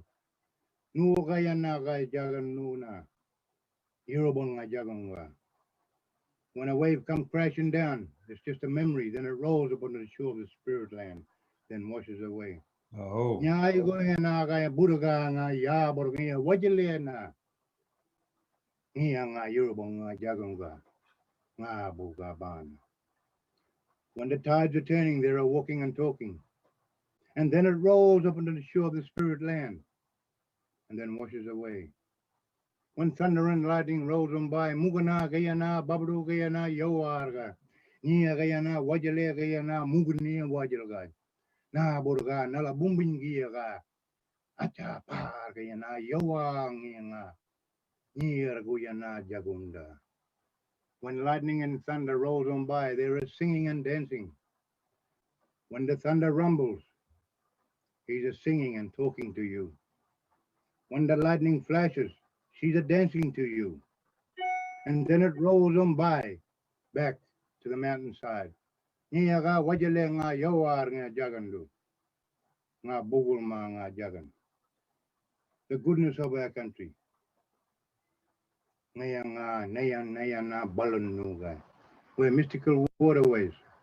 Nga burugaya na jugul nga yokombe na ga wana. It will wash away the saddest, baddest pain that was ever thought of. The baddest memory that was ever thought of. It will wash away to the great blue sea, where it will set us free. Nga borogaya na mamangaya na bugul manga. Nga nga wara na babruni. Bugul nga. It's like my morning word of prayer oh, from my mighty creator, Kon, the older brother of the three brothers of our creation story here in the Banjalang. The three laws that we hold, the understanding of Yabran, the second oldest brother, Mamang, the older brother, he holds the original law. And then the baby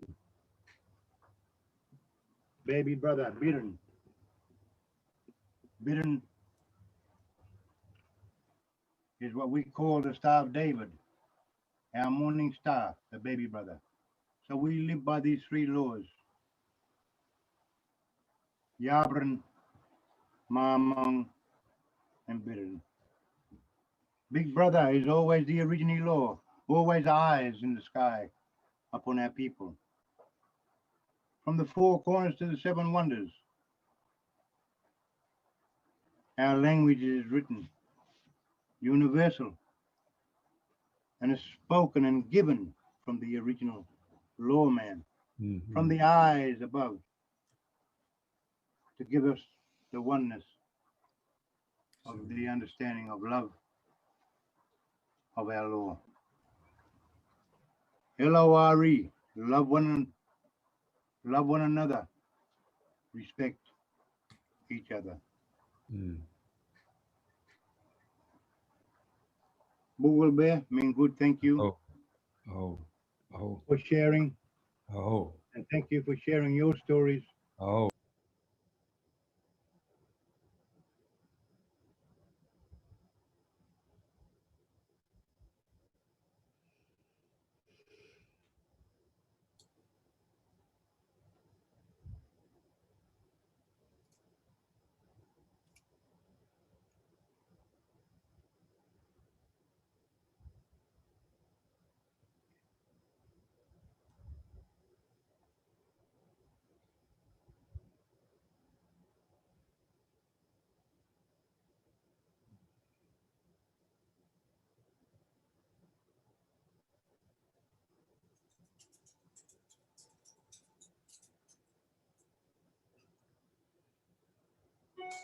Wow, what a powerful, powerful video.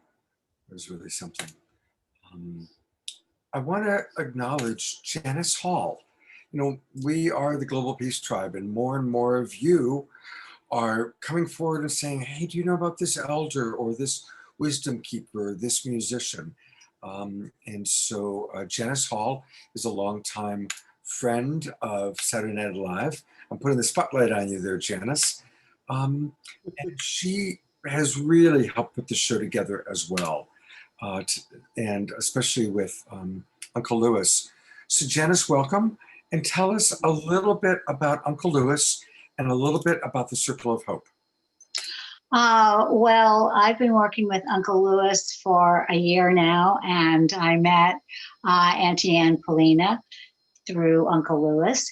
And she and I share a name, Anne, my middle name. So we are, as she informed me, we are Kumbali, which is sisters. And I'm really honored for that. As you all know, can you show the graphics next to me so people have a visual of the Circle of Hope? Sure. It's going to be primarily showing the graphic, but you'll. Oh, okay. I didn't see that. Okay. A little bit. Oh, okay. I can't see that. So, you know, it's been hundreds of years of colonization, as you know, and the First Nation Aboriginal people have been uprooted from everywhere they have landed, very similarly to the Native Americans and other indigenous people all over the planet. And so Uncle Lewis wants to establish this Circle of Hope. Now, this picture you see, this is just an example, and I chose it because it had the Aboriginal flag colors. But what this is to really symbolize is that, you know, home is transient. And it may be a spiritual journey to search for our true home throughout the course of our life, as it says here, you know, through our family, through our friends, through the different places that we touch and the different people that we touch. But the end result really, when we rise to the true nature of who we are, is to recognize that home is where you carry your soul. And so this is going to be a place where people can meet and pray and convene and acknowledge moving forward in their next journey towards finding their true home. And I put a little map here, since many may never have heard of Jubileum, which is the Aboriginal land camp in Tabulum, which, as you can see here, is southwest of Byron Bay and way southwest of the Gold Coast, just to give you a sense. So any monies we raise for Uncle Lewis tonight will go directly to building this healing garden for all of the community in the Jubulum Aboriginal community.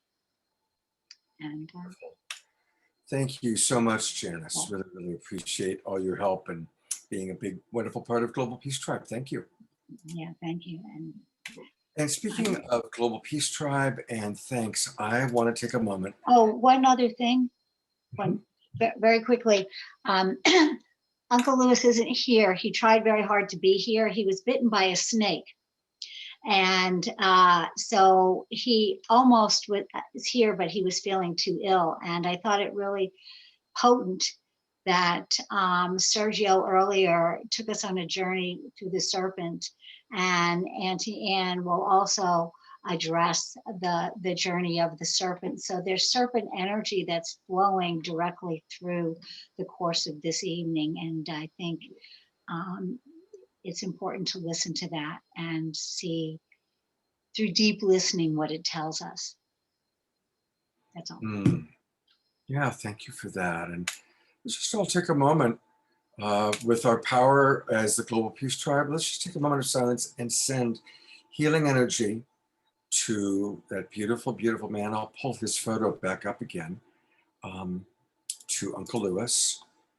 And here's his photo. Let's just take a moment, and everybody in your own way, send a prayer, send a blessing, maximum grace for Uncle Lewis. Maximum grace for Uncle Lewis. Maximum grace for Uncle Lewis and the Aboriginal world community that he represents. Maximum grace.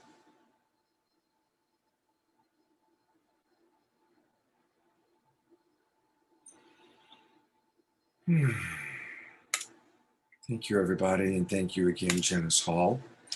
And I get to say thank you to some of the people who have donated. A lot of you are donating anonymously, but I want to thank, well, Janice Hall, was one of the first people to donate. So thank you, Janice Hall, for donating tonight.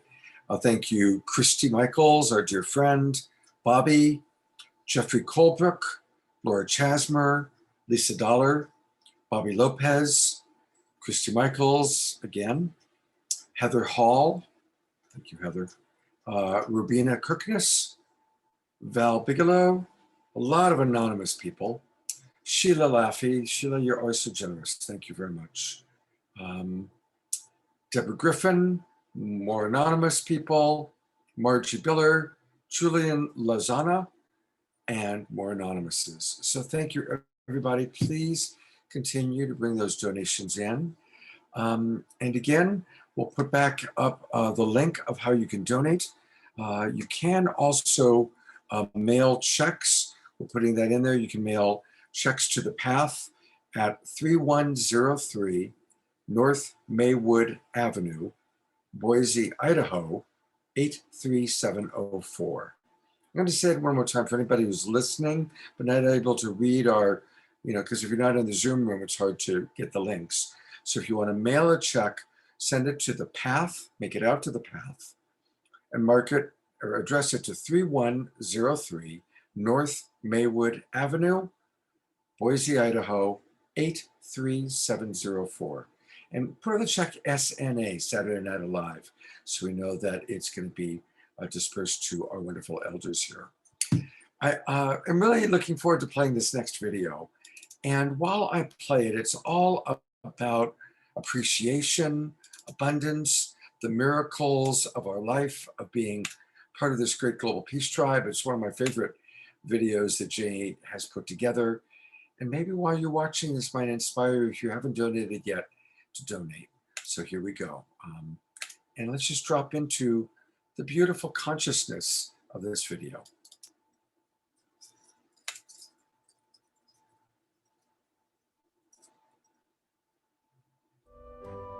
Abundance for all. Thank you Maximum, for blessing everyone maximum watching miracles this every with day. your best blessings for everyone. Blessings for all. Thank Saturday you for night blessing alive. everyone watching this Everyday with your best miracle. blessings Everyday miracle. for everyone. Miracles for the global peace Blessings. tribe. Abundance. Watch Saturday Abundance. Night Alive every Saturday night. Blessings for maximum all. Grace for all. Maximum grace for all. Radiant health for all. Thank you for blessing everyone watching this with your best blessings for everyone.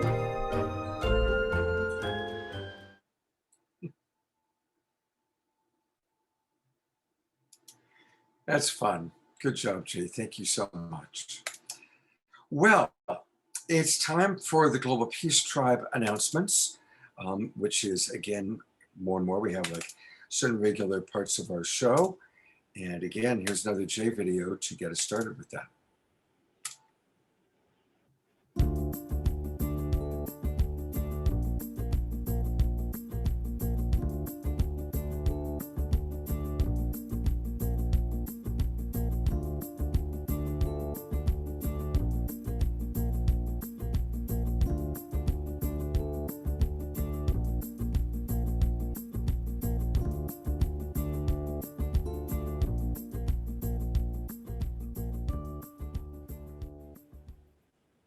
We are going to have to fix that video because I always start off the Global Peace Tribe announcements. I'm not Deborah, I'm Scott, but Deborah will be here in about 3 minutes. I always like to start off, though, our Global Peace Tribe announcements by thanking all of the people that are carrying us. Of course, a lot of you in the Zoom room with us, but thousands of you are watching on Facebook. And it's through our broadcast partners. So a big thank you to our friends at Unify. That's where we get our largest international audience.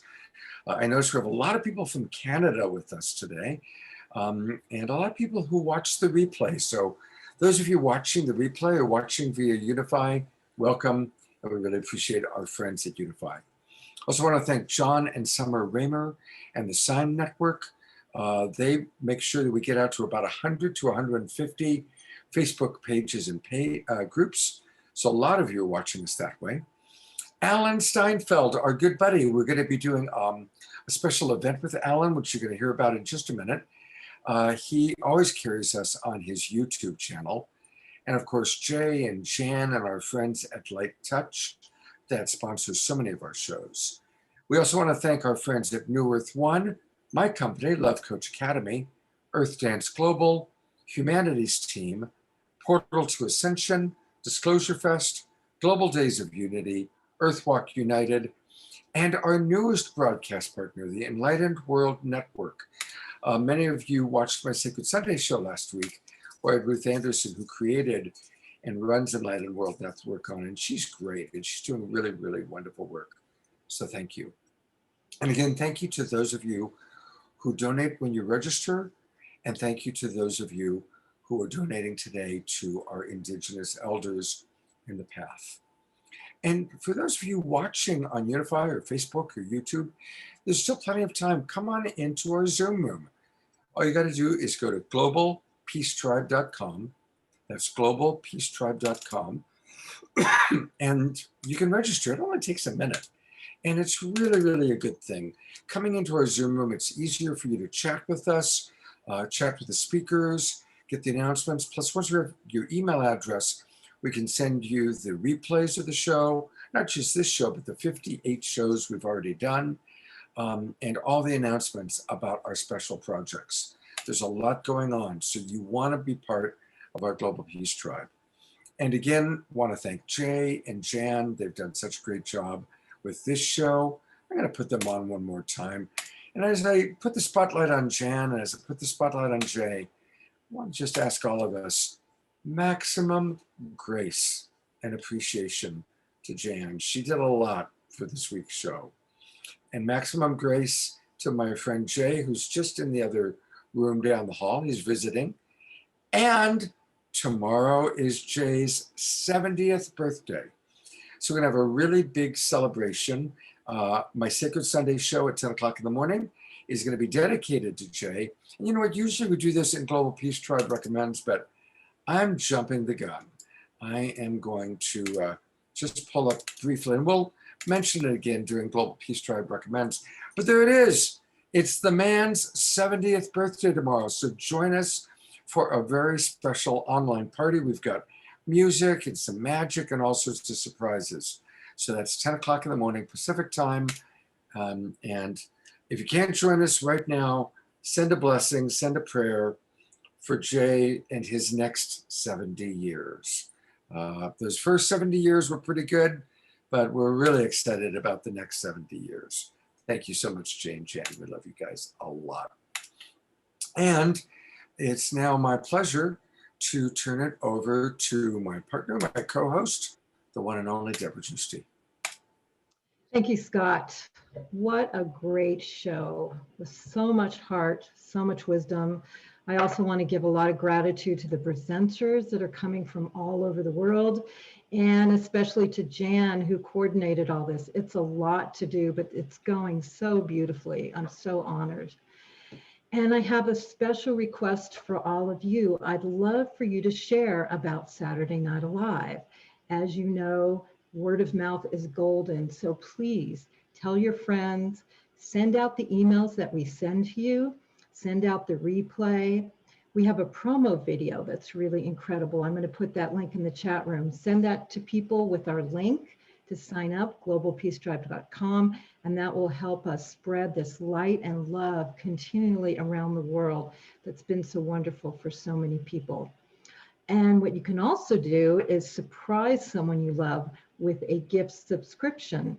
So I'm going to put that link in the chat room as well. We call it Pay It Forward. So you can just surprise someone with a subscription, sign them up with their email, and then they'll get the Zoom link every week like we send out with this next Saturday show and the whole schedule. So thank you so much for helping us to spread the word. And we're going to share a little bit more about our next season. We've got 8 more shows. Next week, again, is an incredible show. Sacred Magic, Integration of Divine, Feminine, and Masculine.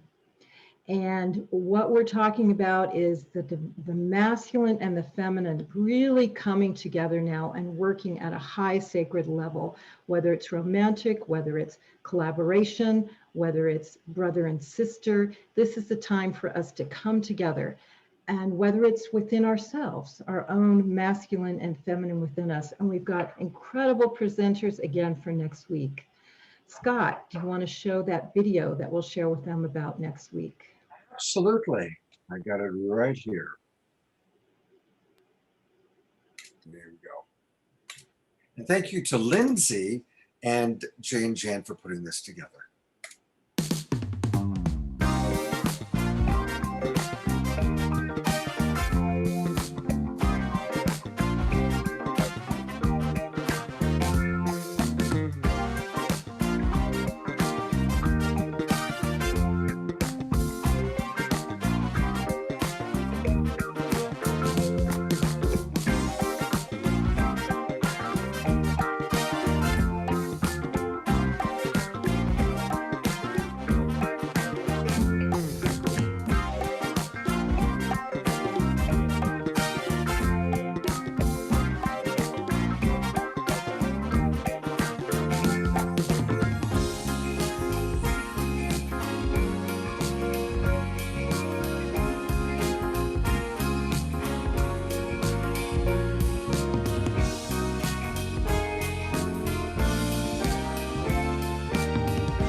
Wow, that's going to be a great show. Another great show. And the next week after that, I'd love to share May 15th is going to be another incredible show. We partner every season with Global Coherence Pulse, Teresa Collins. The theme will be Becoming an Island of Coherence and Pulsing the Planet with Love. We are going to feature Bruce Lipton, also Chris Decker of Uplift, Claudia Weiss of Ions, Elijah Parka, Gary Malkin, the musician, Nikki Gehring. Again, it's going to be another incredible show. And Scott, would you like to announce the rest of the season? Yeah, on May 22nd, in fact, that entire weekend, we're doing a whole weekend full of shows all about the very important issues of addiction, recovery, and suicide prevention. I want to thank our good friend Jerry Anderson, he's the wild abbot that you see dancing to some of our videos. He's always with us every week.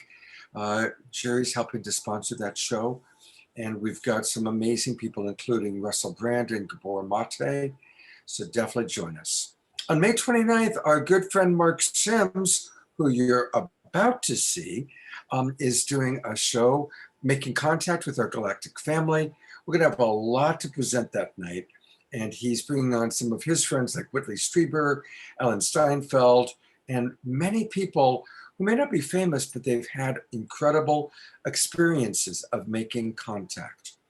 On June 5th, Lori Grace is sponsoring a show on brain fitness and how it can optimize our life. And June 12th is really going to be a fun one. We are celebrating the Harmony Festival, also previously known as Health and Harmony. Deborah did this festival for over 30 years. And so it's a combination of celebrating that festival, which was always the second weekend of June, and also the 60s and the rise of the Aquarian Age. Wait till you see who Jay and Jan and Deborah have found to come on and talk about the 60s. It's going to be amazing. We always do a show for the solstice and the equinox. Our June 19th show is going to include one of our favorite speakers, Matt Kahn. And then on June 26th, Jay and Jerry are collaborating to sponsor Building Our Harmonious Future with Indigenous and Spiritual Wisdom. So again, we have a great season planned. We're very excited about it. And if you haven't registered yet, please do register. You know, a lot of you registered for free because we offer it for free. But now that you know how wonderful we are, and now you know all that we're doing, please come on back and donate to us so we can continue to grow this, because we're going to be doing a lot of extra special events and continuing to put together wonderful shows every week. And I believe that this is the segue for me to talk about May 4th. May the 4th be with you. We are really excited about a special event that we are co-hosting with our good friend Mark Sims and Alan Steinfeld. May the 4th be with you. We are launching international, worldwide, every year, Making Contact Day. Yep, this Tuesday night, May 4th, is going to be the Worldwide Making Contact Day. So we're providing, free of charge, a special event for our Global Peace Tribe family. Now, if you're already registered with us, you'll get a link sent to you by email. But if you haven't registered yet, please register so that we can get you involved. There's also a special registration if you want, which we'll put in the chat box to come on board. This is going to be from 7 till 10 p.m. Pacific time, 7 till 10 p.m. Pacific time. And to give you kind of a better sense of it, I've got a really fun video put together by Mark Sims. Here we go. Let's take a look at it. Let's see what Mark's got for us. In the Sedona Desert, at a secret location, an unprecedented event is taking place. May 4th is Making Contact Day.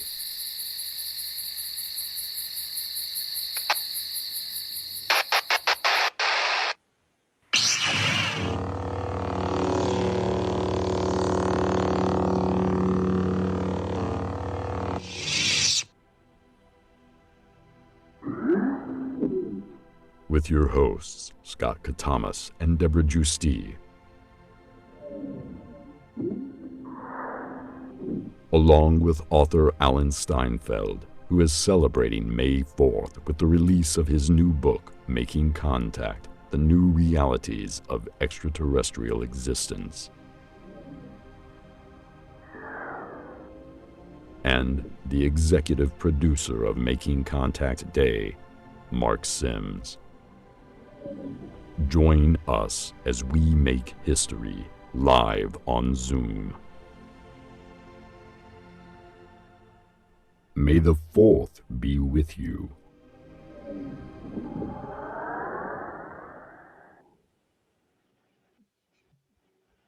Register at http://tinyurl.com/may-4-registration.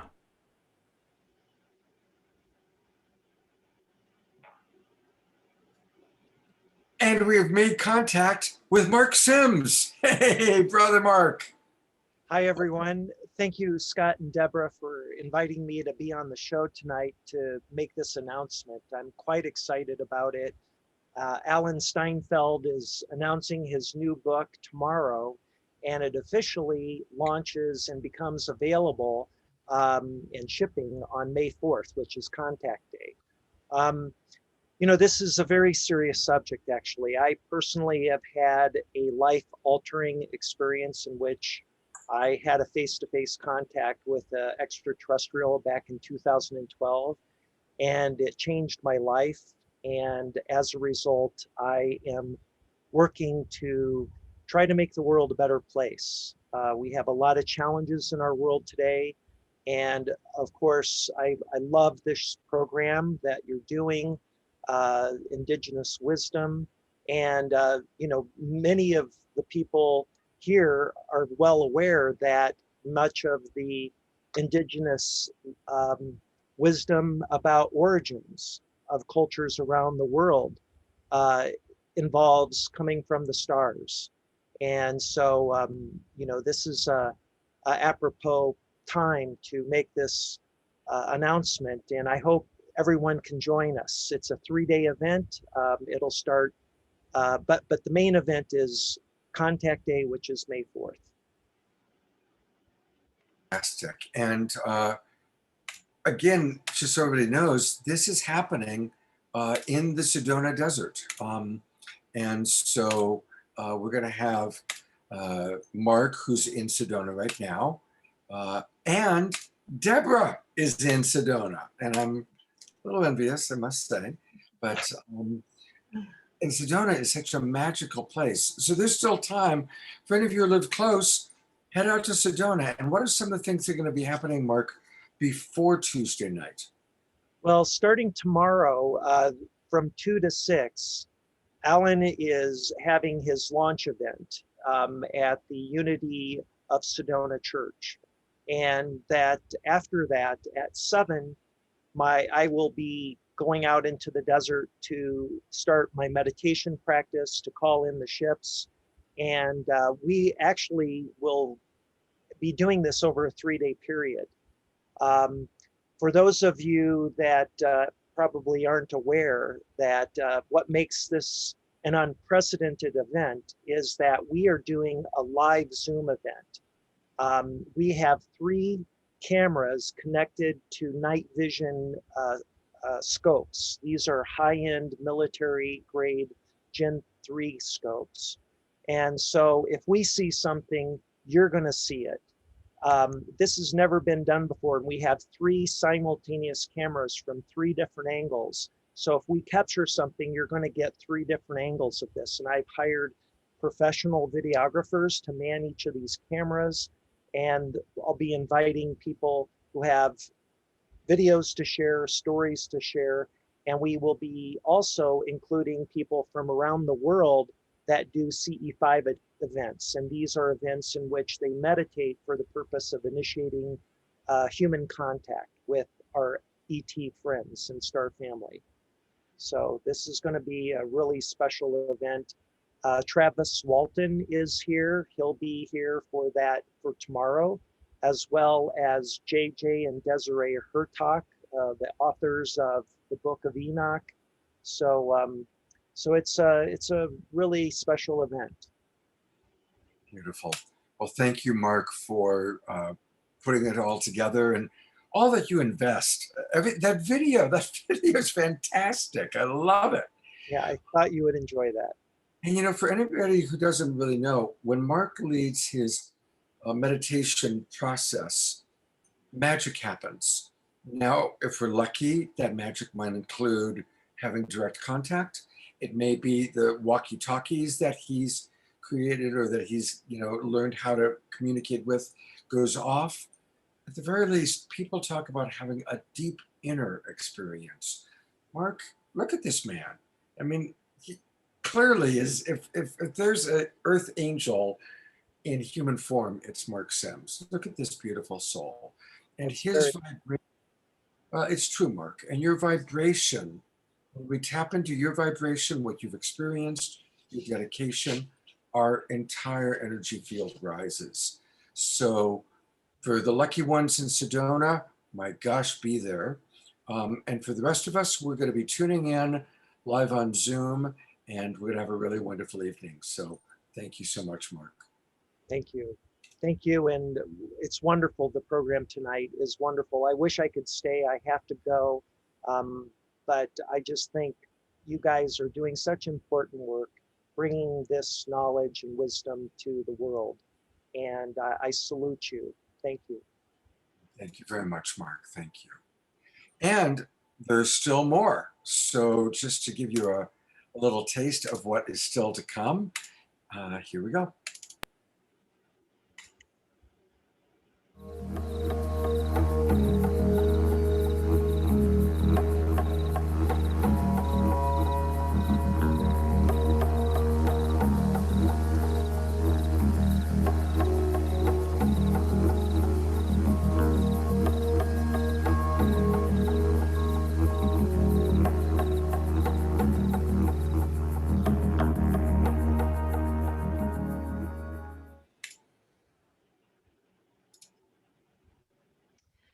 So yes, we love our music at our shows because we take in the information and the vibrations, and the music takes us to another level.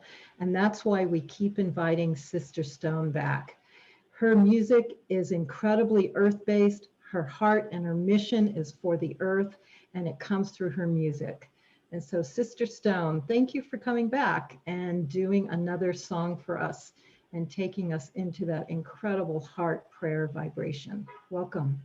Thank you. Thank you again, everyone. It's always and continues to be a deep honor to be here, especially amongst all of you and this powerful Indigenous wisdom here. I'm so inspired and grateful and humbled by your wisdom and your love and your prayers and your music and your teachings. And I hold it with deep regard and respect. So thank you.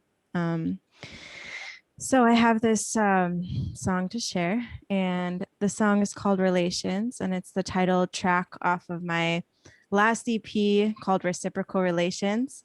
And the song for me is really honoring our creator, honoring our Mother Earth, and kind of a bit putting us into check a little bit in terms of, you know, how to show up in life, how to walk in a good way. And one of the teachings that I've received through elders in my life is, you know, when we make prayers for our life, that it's really important to stay behind those prayers. So like, say if you ask for something that you want, it's not just going to come to you. It's if you make that request or you set that intention, it's very important to stay responsible and impeccable with staying behind what it is that you're asking for, and not losing sight of what you're asking your creator for, because it's a big responsibility to request things, right? And so, you know, I've had to learn this over the years, and you know, there's a lot of deep messages in this song. So I look forward to sharing it with you, and get your groove on too, of course. So here we go.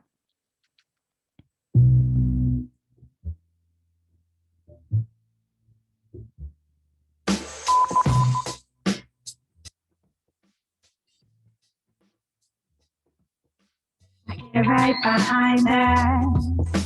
I get right behind that. I get right behind that.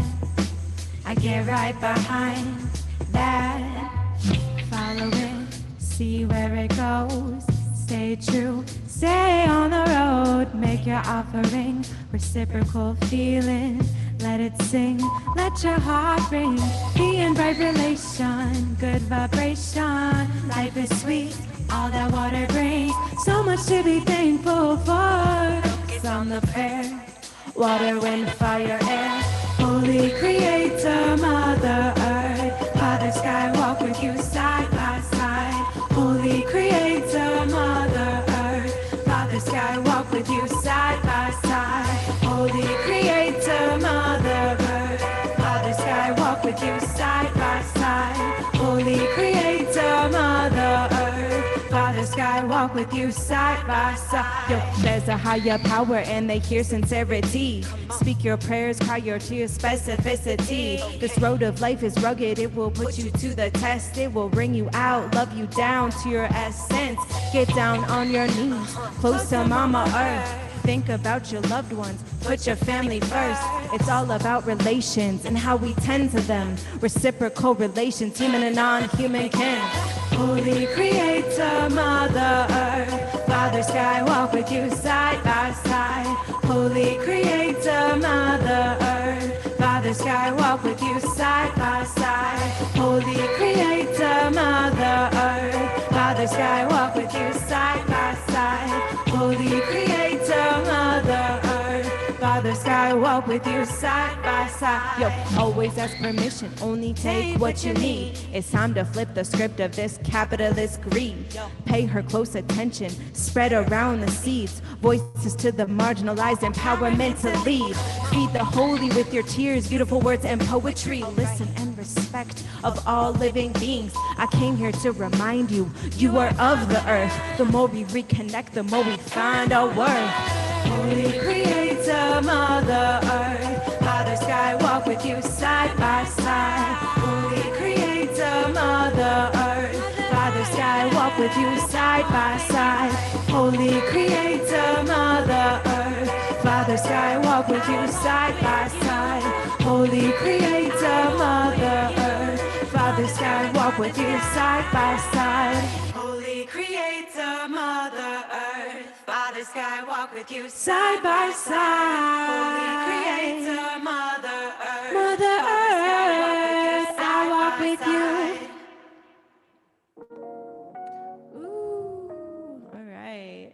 Oh, beautiful. Thank Thank you so much. Thank you. You know, I love how your message is essentially the same message as we heard from Uncle Lewis, the Aboriginal leader, as we heard from Chief Phil.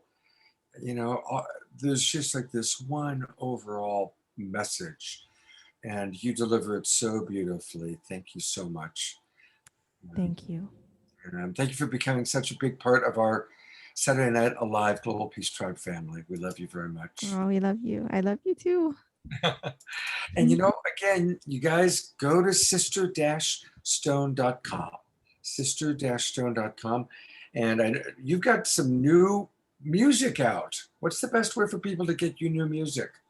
So I'm on all major streaming platforms. If you use iTunes or Spotify or whatever you use, you can just search Sister Stone, and all my music is there for free, or you can purchase it on Bandcamp to support me as an artist.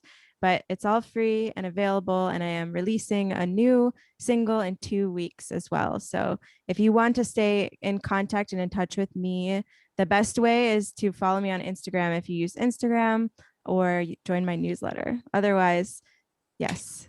Thank you. Thank you. Thank you so much. We'll see you again soon. I know that.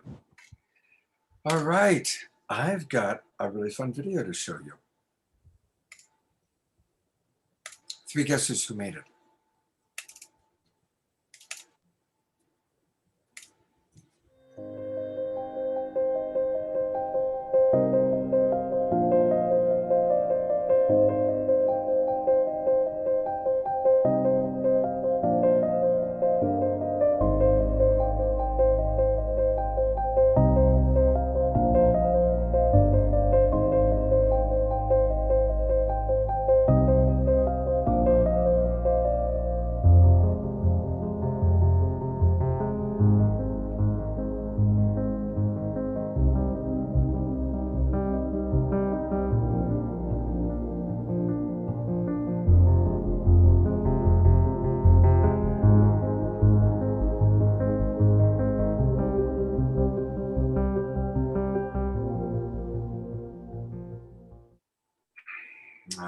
Thank you, Jay. Thank you, Light Touch, for those beautiful videos. So we've been talking a lot about grandmother Flordemayo and her seed project. And there's a video that I'm going to show now, which is where grandmother explains more about the seeds. And so this is really important for us to watch and to learn all about this wonderful work that she's doing that you're helping to support through your donations tonight. Here's grandmother Flordemayo.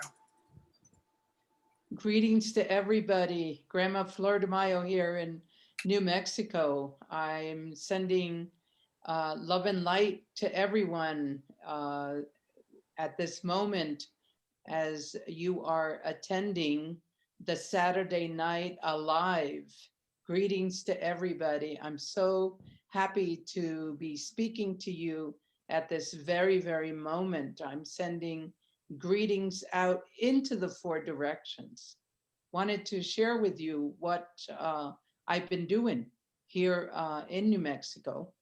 I have a nonprofit called The Path, and at The Path we save heirloom seeds, and also I've had the the beauty of building some temples for humanity.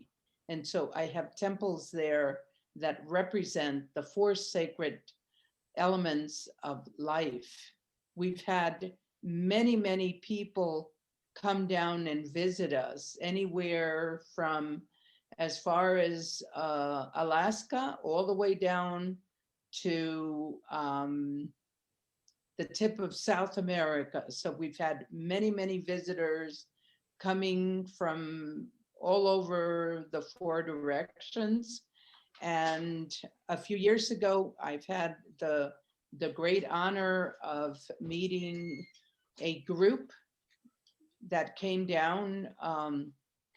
They were traveling in the Southwest. And this is the first time that I actually met Grandmother Moetu. And Grandmother Moetu and I, it was like an instant knowing or acknowledgement of grandmother's sisters on the path. And so she has visited the path a few times.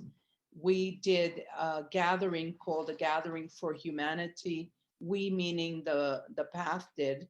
And Grandmother Moetu was one of the presenting elders. Also, I had the opportunity of traveling with Grandma Moetu on several occasions. And one of the times that we were together, that we spend a lot of time together, was at the Parliament of World Religion in Salt Lake. So I wanted to share with everyone this relationship and this friendship that I have with Grandmother Moetu. I also, because we have had the doors opened at the path, we've had other groups of grandmothers come down and visit us there at the path. And so it has been a meeting place here in New Mexico. And although grandmother can't be with us, I'm so grateful. Her daughter Heather is such a sweetheart, and Heather does so much to help our show, to help grandmother. And so it's my honor to bring on grandmother's daughter, Heather. Oh, thank you so much, Scott. And thank you, Deborah and Janice and Jay and everyone that's making this possible. And I wanted to introduce Grandma Moetu, great grandmother Moetu. She is such a dear friend of my mom and mine.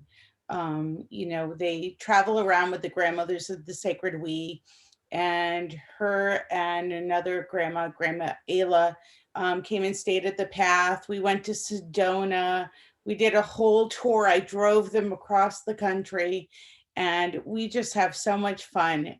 So I hope sometime, if you ever have the time to meet her in person, you know, please go do that. I also had the opportunity to go to Egypt with her. So it was really special. I feel like she's my other mom. But anyways, Grandma Moetu, she's joining us from New Zealand. She is from the Maori heritage. And in light language, Moetu Taiha, it means I stand for my dreams and in my power. Moetu's professional portfolio holds a wealth of knowledge with her focus on working with the cellular system. Her expertise is providing transformational workshops that provide a framework for inner exploration and empowerment by bridging the gap between spirituality, rationality, and emotions. Moetu is a founding member of the Grandmothers of the Sacred We. And that's the organization that actually came down to stay with my mom. And we've been in Michigan at Omega together, the Parliament of World Religions. And we just love you, Moetu. And I wish I was there in New Zealand with you. And Mom sends you a big hug. So until we get to have you in New Mexico again. So thank you so much. And I'm so happy she was on the show with us. So thank you.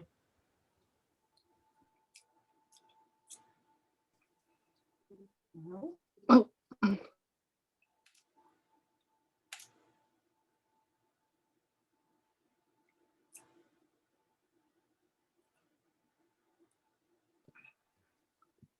Is it gonna stay? Well, I hear that was a big mouthful. Kia ora, everybody. Kauaiaho, who am I? Maunga Pohatu is my mountain. It's my maunga. Mātātua is my waka, my canoe. Tauranga rawa ko Pakatane, te awa, they're my rivers. Turawera is my kaina. Turawera is my home. Tūhoi rawa ko Kahununu, ngā iwi. Tūhoi and Turawera and Kahununu are my tribes. Aotearoa, te whenua. I come from Aotearoa, New Zealand. Maunga Pohatu, my mountain is my spine. My ancestors. My rivers are my bloodline that flows through my veins. My body is my land. It's my people, my ancestors. Ko Moetu Taiha aho. I am Moetu and I am Taiha. So from my mountains, my rivers, my home, my land, and all that I am, I greet you and all that you are.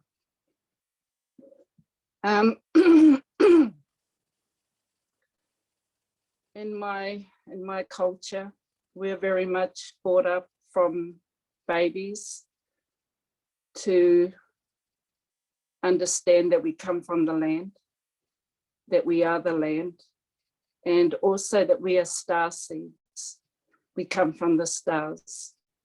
So we have both understandings of who we are and where we're from, which keeps us connected to the heavens and to Papatūnuku or Mother Earth.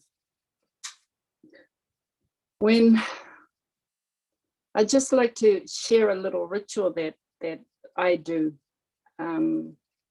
because I traveled before the COVID lockdown a lot throughout the planet, and I lived in Germany for almost 8 years. And one of the things that when I did travel, I was actually asked by my ancestors, my loved ones, to go and share the message of us as a people and the healing of our planet. And when I first went to America, I was so homesick. I was really missing my land because I love New Zealand. I love my home.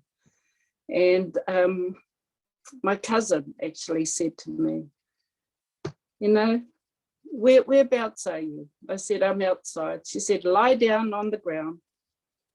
So I did. And she said, are you looking up? And I said, yes. She said, you see the sky? I said, yes. And she said, turn over. And so I turned over. She said, you can feel Papatūnuku, Mother Earth? I said, yes. She said, we have the same sky. We have the same planet. He's our father and she's our mother. Doesn't matter where we are on this planet. We're connected. And so that's how I've been able to travel so much. And my cousin was able to tell me this because it was something she also learned when she had to travel. But I want to share a little ritual with you because today's theme seems to be about water. My mountain and my rivers and my land, because we actually, our mountain, Mauna Pohatu, has been identified as an entity. Our country was the first to name a part of our land as us. Our mountain and our land is us. It's an entity. And so when I come home from any traveling, I always go home. I go home to my mountain, my river, my land. But one of the things I do is that I start calling as I'm driving. And I'm letting them know I'm coming home. I'm bringing myself back to be washed, to be cleansed by the winds of our mountain and the energy of our land, my ancestors. And so once I get there, because it's in a really rugged place, you have to really be committed to getting to where I come from. And when I get to the river, I'm already calling her. I'm telling her that I'm coming home. I've already acknowledged my mountain. I've already told him that his grandchild, his descendant is home, and I'm needing healing. I'm needing to be fortified by all that I am. And so as I go to the river, I introduce myself again. I tell my river, my awa, my blood, that it's me. I'm coming home, and I am coming to become one. And so before I step into the water, I'm doing this. And then when I take my first step into the water, I'm saying, here's my introduction. And so I'm doing a prayer all the way in. And I am doing the prayer so that I am actually becoming part of. What I'm saying is actually what I'm feeling. I'm integrating the whole thing. And so that by the time I'm in my river, by the time that I'm going under, I'm saying to her, and now I become one with you. And what that does, what that feels for me, is that the water is flowing through me. I have become my river. I have become her, and she has become me. And believe me, my river comes from the mountains, so it's freezing, freezing cold. But because I've done this ritual, because I've done this prayer, I don't feel the cold. And it is such a big part of who I am and my people of Tūhoe. Is our land of Tūrewera is very much such an important part of us, as we are of our land, of any land. And so my biggest message has always been about looking after self, caring for self, because we are her. Everything that is happening with her is as a result of what we've done. And so the healing that is happening for her, she's shaking off everything. She's clearing up everything. She's able to. We have to clear up ourselves. We have to be more aware of ourselves, because we are the ones in between. And so this understanding of not only just clearing the body, but clearing the cellular system of all traumas that has happened in our ancestors, because we are our ancestors. They are us and we are them. And so anything that has happened in their time, it's up to us to clear it, to heal it, to make it make it better by making ourselves better. My mahi, my work, mahi is the name for work, but mahi means clear, and he is to stand strong. And so by me standing strong, me believing in myself, and that I am my mother, I am my father, I'm my grandmother, I'm my grandfather. So everything that they are, I represent, I am them. And so, and this is what we're learning along the way.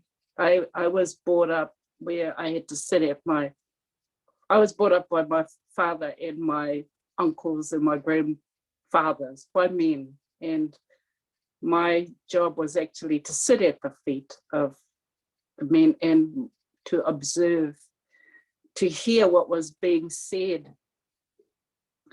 And it wasn't hearing with these ears, it was hearing with this, with the body, to resonate, to feel what was being said, to feel everything, to wake up the system. This is Mother Earth. I am Mother Earth, and I'm healing, just like all of you are healing. Everything that you are, all your ancestors, which actually we are putting back into our mother and up into our father. So by healing ourselves, which is creating the beacons, ourselves to be beacons of love and light, clearing ourselves actually makes the light brighter. We are love. Yeah? And the more we clear ourselves, the more healing we do on a collective scale. Because I'm like our brother ahead. I am very much Māori, and I'm glad that I'm Māori, but I am a child of God. I am a child of the universe. And this is why I don't choose to not wear the tāmoko, or, well, I have these, but it's a message that needs to be shared. And we work with the grandmothers. I work with these grandmother sisters. Really, really big, important mahi, big work. And I believe in what my sister Flordemayo does, because we are the seeds. We're the seeds, and what comes from us, what we plant here, is what our children and our grandchildren and our great-grandchildren produce. So I don't want to take up too much time, because I want to hear my my neighbour sister, my Indigenous Aborigine sister has to say. But I thank you so much for this opportunity. So honoured. I feel so honoured. Yeah, it's beautiful to have you with having us. this space.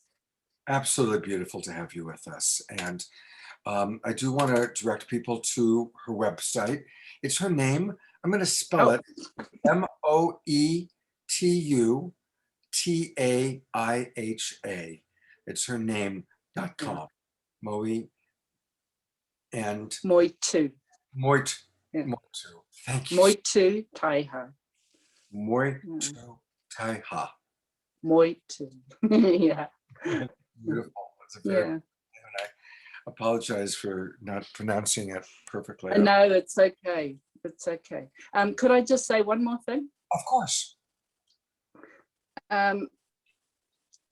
If there is a payment for me, could you just pass it over to Flordemayo, because it's also, that it's my donation to the PA. Wow. So kia ora. Well, I'm bringing Heather on just to. Oh, me too. You're going to make me cry.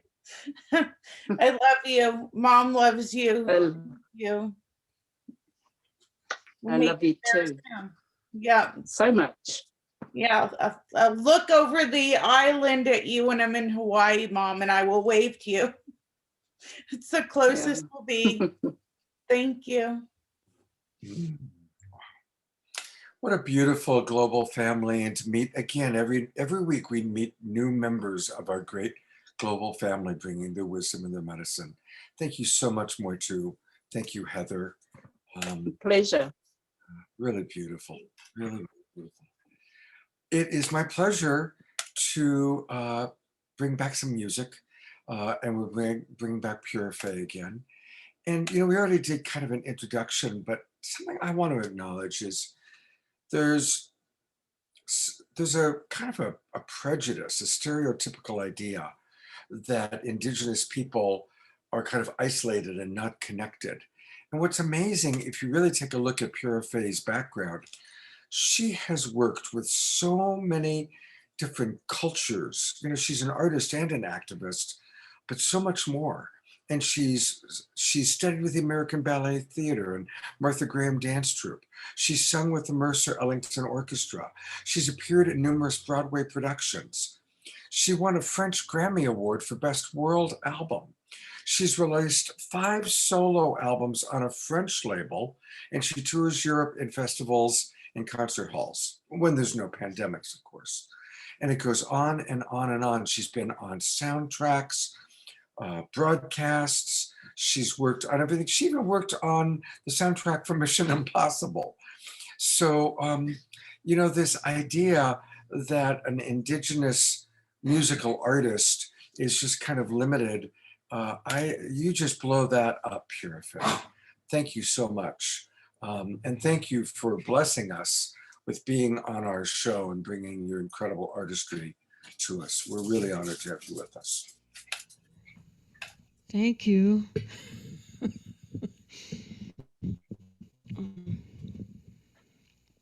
Well, I'm going to pull out these 2 little songs. One's called Sacred Seed, and the other one is Woman Sacred. So just kind of, I wasn't going to play my guitar tonight, but I figured these songs they belong to this evening. And can you hear that? Okay.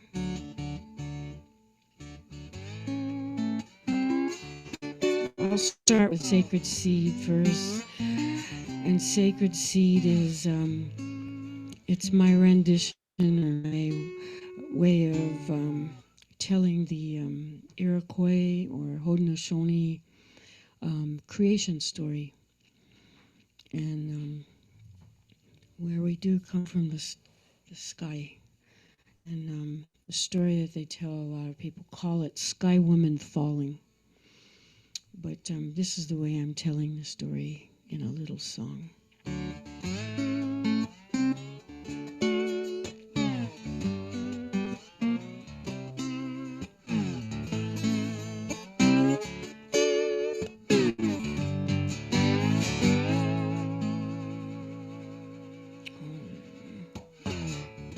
Sacred seed, DNA, the memory of all times.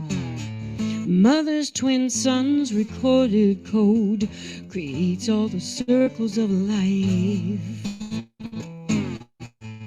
Falling seed, plant and conceive, the up and down worlds collide. Over and over come the sacred birth, the blood earth sacrifice. A spinning orbit, Escanye, magnetosphere, dancing flight. I forgot the words. Expands Turtle Island, Pangea, stands Sky Woman, tree of light. Well, star, sun, and moon coincide, control ocean tides together. Thunder, rain, fire, and hurricane, four winds and begin forever. Within each seed is a universe, within the universe. You and me and everything that breathes is connected to the sacred sea. Wow! Sacred seed, the DNA, the memory of all time. Mother's twin sons recorded code creates all the circles of life.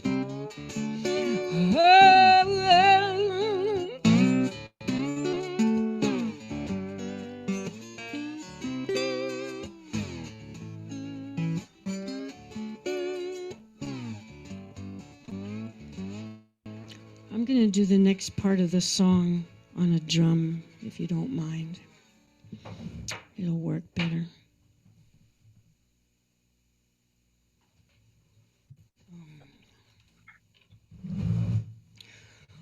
Oh, oh, oh, oh, oh, oh,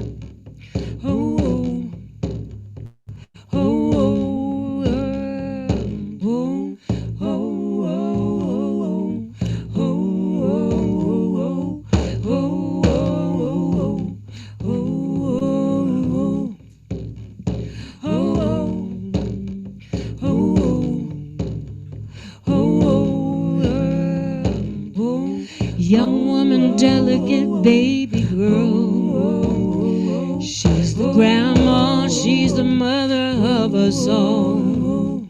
Sister, cousin, auntie, loving wife and friend. She's the first teacher and back to the earth womb again. She is the sacred door, life and death pass through. Nothing is born without female cycle, stars, sun and moon. Beyond all worlds from the great mystery, she carries forth and brings in you and me. She deserves all the love and respect. Nothing comes close to her worth. She's our mother, she's our earth. We gotta lift up high, honor and protect. She gave life to everything. She's our whole universe. Yeah. She's a woman sacred. Well, she means everything to you and me. Woman sacred. Well, she's beautiful. You cannot cut down, change, stop or beat what creation intended her to be. Sacred earth, sacred woman, sacred tree. Well, she's beautiful, made to give life and choice to be free. Free from war, free from hate, free from man's possession, greed, exploit, and rape. When there's enough for her to feed and free the world, we gotta take care and teach all the baby boys and girls that she deserves all the love and respect. Nothing comes close to her worth. She's our mother, she's our earth. We gotta lift up high, honor and protect. She gave life to everything. She's our whole universe. There's a woman sacred. Well, she's beautiful. Everything to you and me. Woman sacred. Oh, yeah. Woman sacred.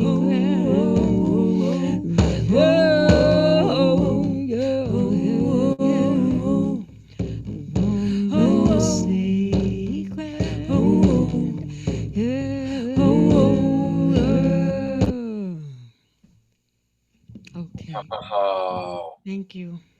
oh my God. Thank you so very, very, very much. Again, Pure Faye's website is her name, purafe.com, purefaye.com. And Auntie, I just want to let you know we're going to have you go on next.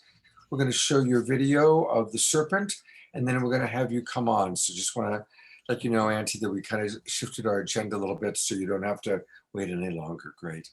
And everybody, again, go to purefaye.com. What an amazing, amazing artist you are. And as somebody said in the chat box, she's also very humble, and that you are. Thank you, Pure Faye, for being with us. God bless you. Thank you. Same to you. All right. So our final speaker, to kind of introduce her, we're going to start by showing a video, and then Jan will tell you a little bit more about her and introduce her. But let's take a look at this video because it's very important to the work she's doing.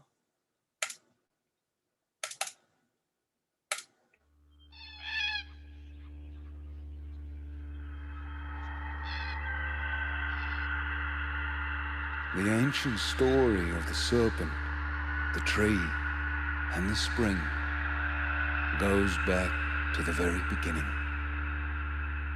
It is where we all started. This is a story about water, and thus life.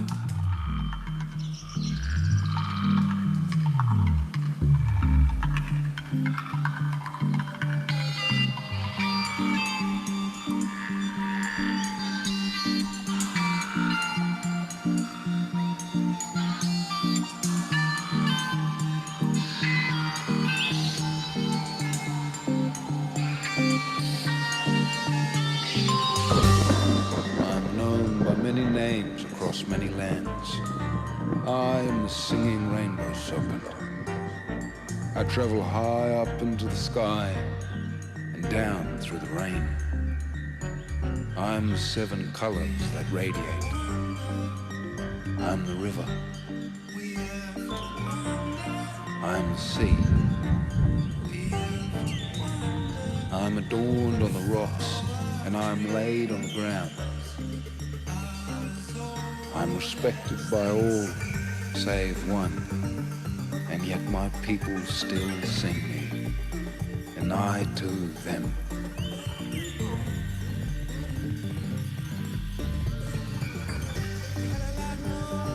The nations of Aboriginal people still hold tightly to our law, to our land, to our sea and to our sky.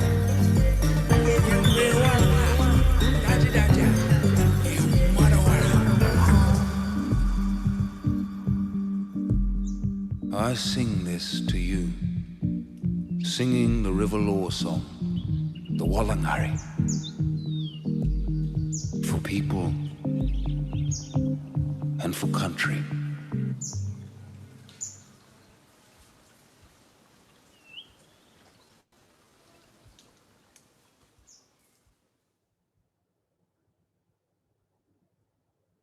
Can't wait to see the whole movie of that. And boy, Auntie Anne is a force of nature.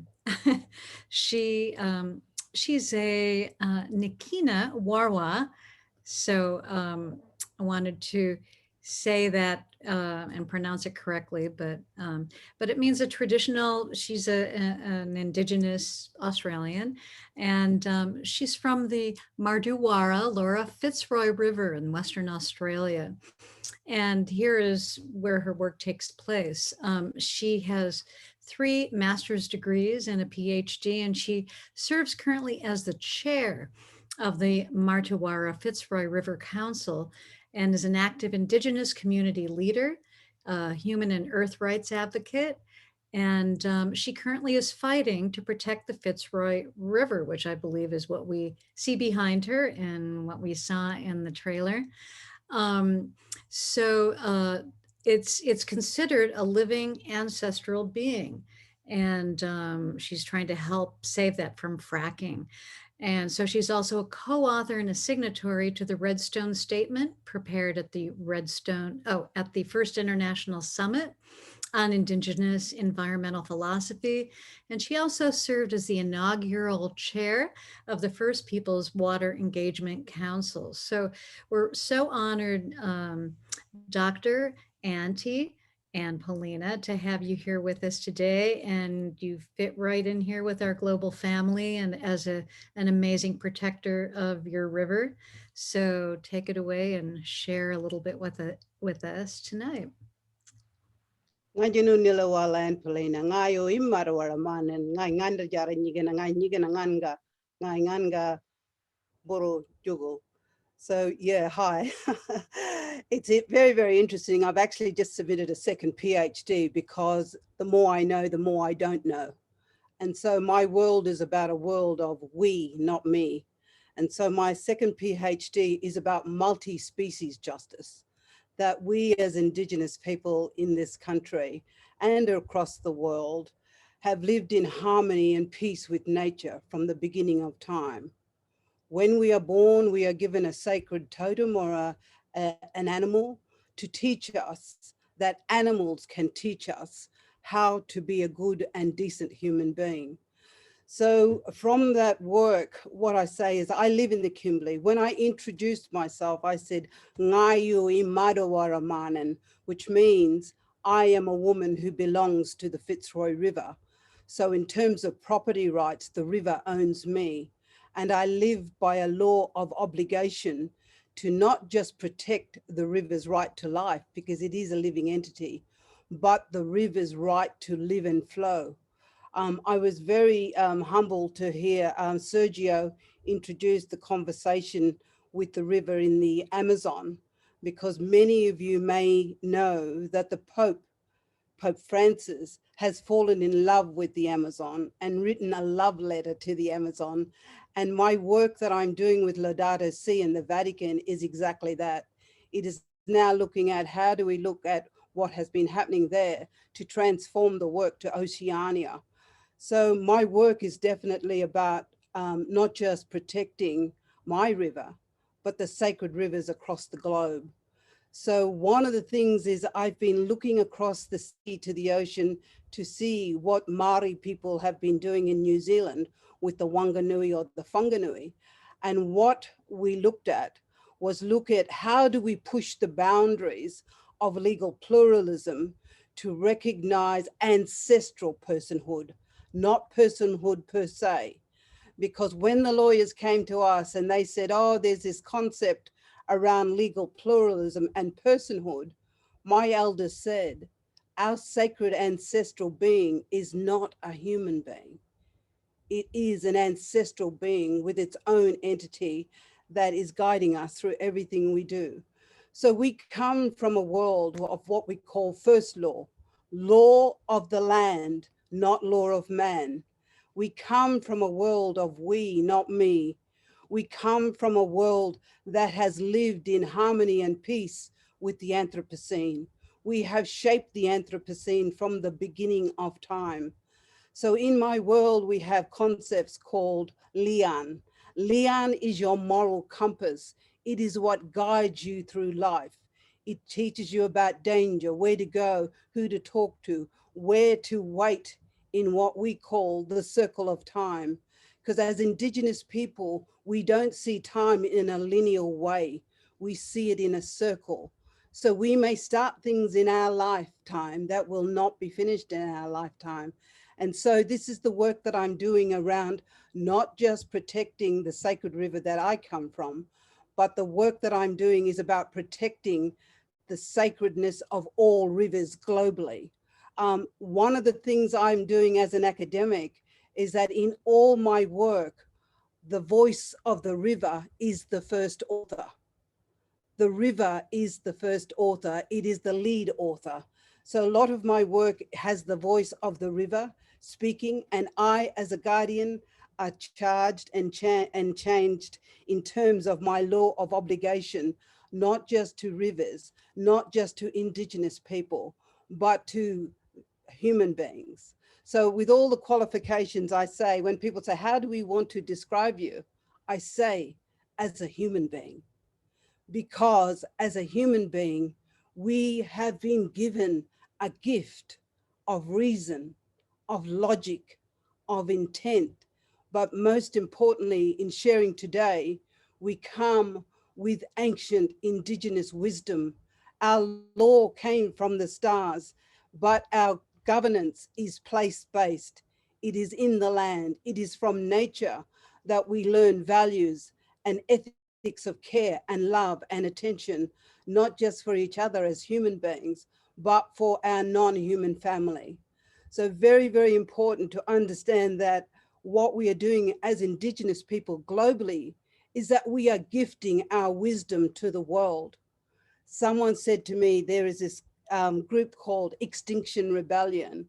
And someone said to me, oh, Extinction Rebellion people say that if we are so stupid as human beings that we befall our own demise, Mother Earth will right size itself and heal.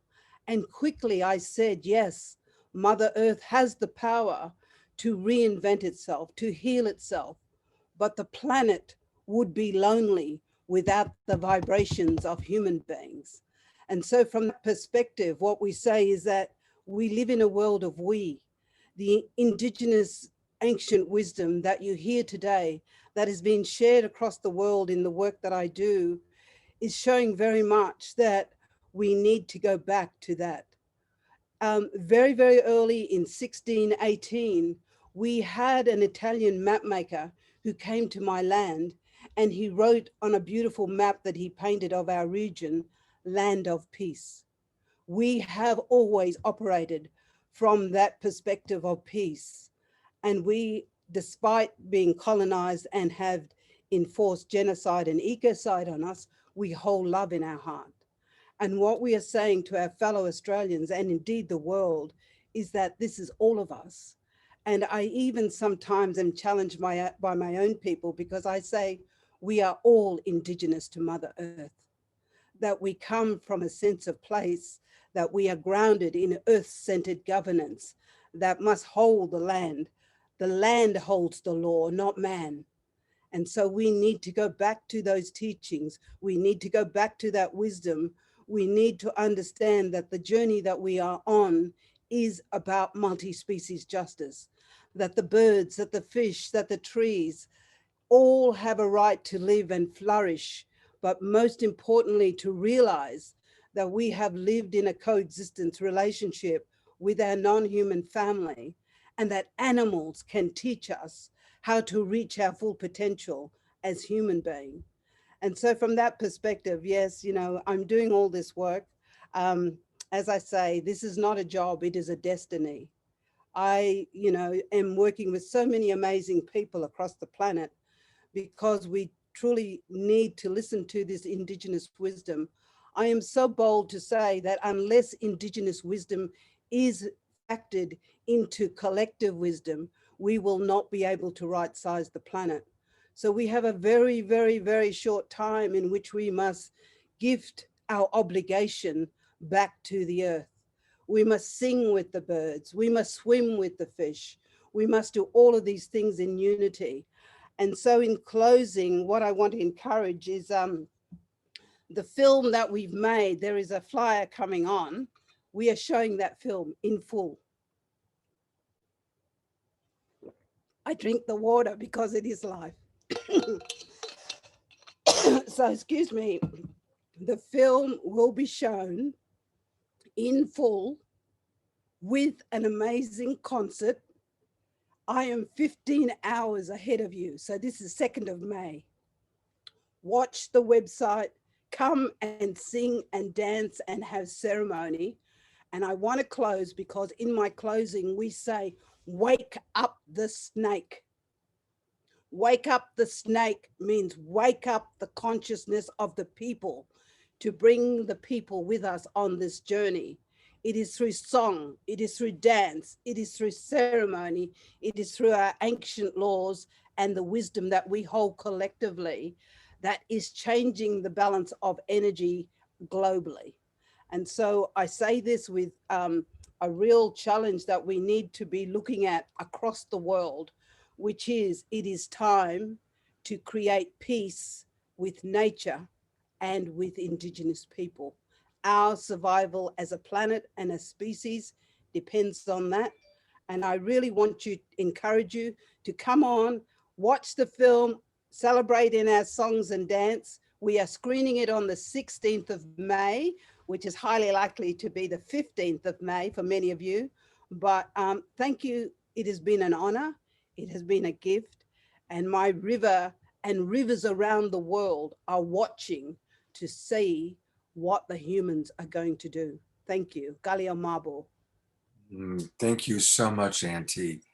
And I do want to remind people, let's all support The Serpent's Tale, this very, very important movie that you saw a little 2-minute trailer on.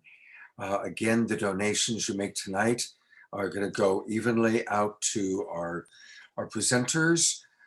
And again, there's a wonderful website, martuwarafitzroyriver.org. I will spell it. I hope I pronounced it close to right. MartuWaraFitzroy River. martuwarafitzroyriver.org. And that's where you can learn more about the wonderful work that Auntie is doing. And I just want to read this. It's so beautiful. As the oldest living culture in the world, our dreaming comes through our ancient wisdom and shared lived experience. We are now at a crossroads to make decisions that will determine the future of the river. To we send out dreams of hope. So please go to that website, put in your email address, subscribe. It's so important for us to stay connected to the wonderful work that Auntie is doing. Thank you so much for being with us. And again, I want to thank Jan Kaplan and Janice Hall and Heather Hall. Boy, we've got Janice Kaplan and Heather Hall, and if they were to marry, you would get Janice Hall, who we also have. I don't know, that just came into my brain, noticed that. So I don't know, it's kind of an interesting little coincidence. Okay. Hey, it's time for the Global Peace Tribe Recommends.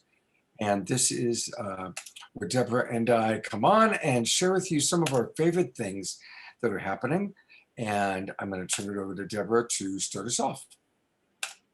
Thank you, Scott.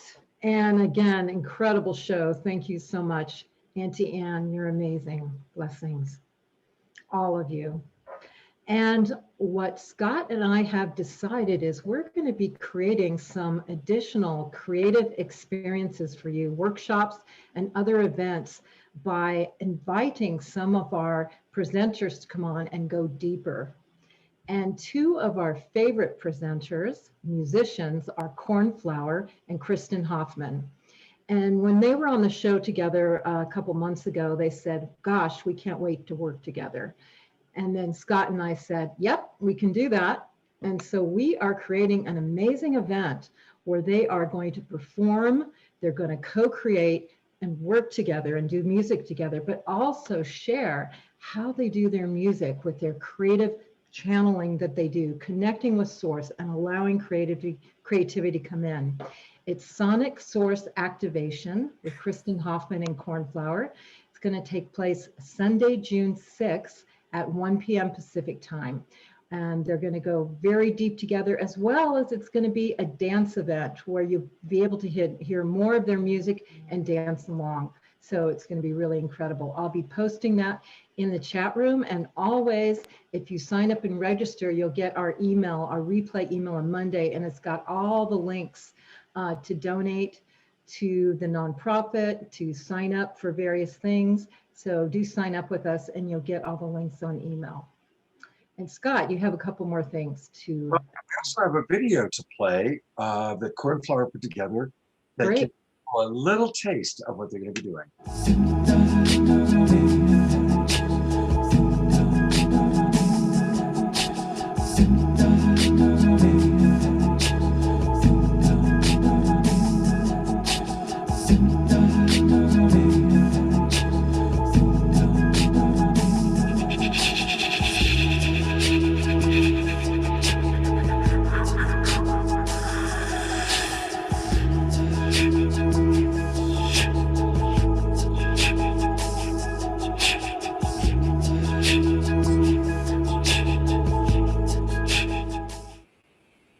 It's going to be really fun.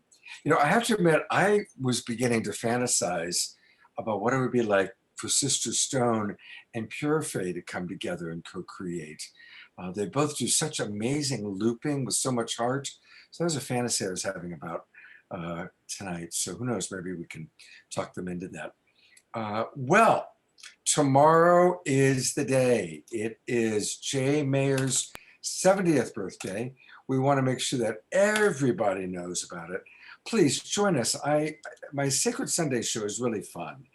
And it's definitely very directly connected to what we do here on Saturday Night Live. Almost everyone that I have on the show, you've seen on Saturday Night Live, and it's a chance to go deeper. Well, we're going to celebrate Jay. We've got Fanny Starchild is going to come and play music. We've got, we're going to be doing Light Touch. I think Jay and Jan have something planned musically. It's going to be a really, really special time. So come join the party. Jay's 70th birthday party, 10 o'clock in the morning, Pacific time, 1 o'clock Eastern. And Deborah's putting into the chat box the link. And you can watch on Facebook, but it's really fun if you come into the Zoom room. And we're going to bring a lot of the Zoom room people on to share a testimonial or to talk with Jay or to embarrass him, you know, whatever you feel inspired. So please come into the Zoom room. You can watch on Facebook, but coming into the Zoom room is highly recommended. And then a reminder, you all saw a little bit, but I want to remind you that Tuesday night, May 4th, is when we're going to be doing the inauguration of Worldwide Making Contact Day. May the 4th be with you. And when I last checked, we had over 150 people who had already registered. And in addition to Mark Sims and Deborah and Alan and I, there are going to be a lot of celebrities coming in, celebrities in the kind of UFO making contact world. They're all in Sedona, but I'll be here with all of you online. And then Mark is going to lead a CE6, Close Encounter of the Sixth Kind, which is always very powerful, a deep meditation. So please don't miss it. Come join us. The registration link, it's free. This is a gift from Mark and Saturday Night Alive to you, so don't miss it. And it's a chance to really drop in and feel this powerful, ongoing, growing connection that's happening with our star family. It's happening, everybody. Our connection to the other world, to other realms, however you want to see it, whether you see it as spaceships in the sky or interdimensional connection, maybe it's connecting to the angelic realm. Jay Mayer's very connected to the angelic realm. So there's many ways that we can come together. And as Jesus said, where more than one are gathered, so am I. And so whether we're drawing upon Christ's consciousness or extraterrestrial galactic family, by coming together as Global Peace Tribe, magic happens. So do join us on Tuesday, June 4th. And finally, kind of speaking of kind of the magic that can happen, as we all are cultivating more and more our intuitive side, our psychic side, next Friday night's Straight Talk is featuring two of our favorite Saturday Night Alive presenters, Camille Moritz and Guinevere Bridge. You've seen them both on our show. They're everything. They're psychic, they're intuitive, they are tapped into other dimensions. Camille is who Deborah goes to for a lot of her guidance and connection. Guinevere is someone I've been working with for 25 years. She's the woman who connected to my wife after she died in amazing ways. And so they're going to be sharing with us how to cultivate psychic, intuitive abilities, some of the challenges that come with it. It's going to be a really beautiful show, and that's next Friday night. And we've just decided Straight Talk is always going to be 7:30 p.m. Pacific time. So that's going to be our consistent time now, 7:30 p.m. Pacific time. So please do join us next Friday night. And that is our Global Peace Tribe recommends. Deborah, I'm going to bring you on. Is there anything you'd like to add? Just that this is an amazing show, like always. At the end of the show, Scott and I are always in awe, and we never know how it's all going to come together. And this was just beautiful. So much gratitude to Jan for reaching out to all the elders. And of course, Jay and all the presenters were so amazing, so heartwarming. So gives us so much hope that we're all not only hearing the message, agreeing to it, and going to move it forward. So just so much love and light to everyone for creating this show and for being a part of this show. Well, thank you, Deborah, for everything that you do to make it happen. Enjoy Sedona and send the vibe. Yeah. And we'll be with Deborah again on Tuesday night. So we're going to close with 2 videos. Just a reminder, here's a lovely video from Light Touch.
So once again, thank you, Jay Mayer. Thank you, Light Touch. And I'm actually going to go to gallery view for a moment because I just want to acknowledge our friends that are still with us. Thank you, Jay and Jan. I love that if you merge Janice and Heather Hall, you get Janice Hall. I think that's really very cool. So I just have to play with those words again. And thank you really everybody for this beautiful, beautiful show. And I want to invite everybody, if you're watching on Facebook, please join the Global Peace Tribe. That's why I wanted to show that video. And let's share this out. There's so much wisdom, so much magic. So whether you're in our Zoom room or you're watching on Facebook, please take this video and spread it out. Put it on your groups, put it on your homepage. Share this video out with the world. I'll put into the chat box the link, the Facebook link. And then for those of you that have registered on Monday, you'll receive the YouTube video link. After the show's over, tomorrow we'll make a YouTube video out of it, and then we'll send that out to everybody on Monday who has registered with us. And for all of our presenters, we'll send it to you as well. We're going to close with a beautiful video created by Pura. Pura, do you want to tell us a little bit about the video that we're about to watch? Do you want to share this about that? Pura, do you want me to go ahead and do it? She asked me to do it, and I've been asking you for a while now that I should be introducing it. So I missed that. I'm sorry. No, I just wanted to try to end with this video, and I know Pura is watching and waiting. And yeah, this is a really super video. Honor the Earth is a group, if you've heard of Winona LaDuke, and so she helped, her group helped to create this video, and Pura came in and really got the video and put it into the form that it's in. But it's called No More Pipeline Blues. One of the couple things that I wanted to say about it is that it supports the ongoing fight against the Minnesota's Line 3 tar sands oil pipeline. And it's so pertinent from what we've been sharing tonight about our rivers and our water. This pipeline cuts through more than 200 bodies of water, including the Mississippi River. The resistance is heavily led by Indigenous women, including Winona LaDuke, and she spent the last 8 years trying to prevent the construction of Line 3. So in this video, you're going to be hearing not only Pura Fay, but Bonnie Raitt, Indigo Girls, and Joy Harjo, who we tried to get on our Indigenous Women Night, who's the 23rd Poet Laureate of the United States. Also Jennifer Kreisberg, who is in Eulalie. And anyways, you can find out more about it, but hopefully Scott's got it all queued up, and it's a really powerful video, and it's a great way to end the night. Thanks. Ninga ishechike nebe onche. Ninga ishechike nebe onche. This is the same water that was here when dinosaurs were here. There is no new water. This is the only water we will ever know. This is the same water that my great ancestors drank from and harvested our wild rice upon. On this land where we belong, surrounded by the northern lights. On this land where we belong, beneath the starlit night. On this land where we belong, wild Monoman grows. Our blood runs red through the watershed of the Mama King. On this land where we belong, rivers, lakes, and streams flow through the heartland of the sacred Mississippi.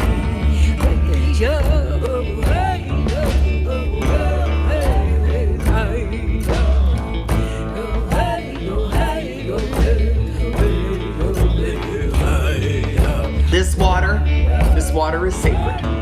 Water is sacred because without water, there is no life. You cannot drink oil.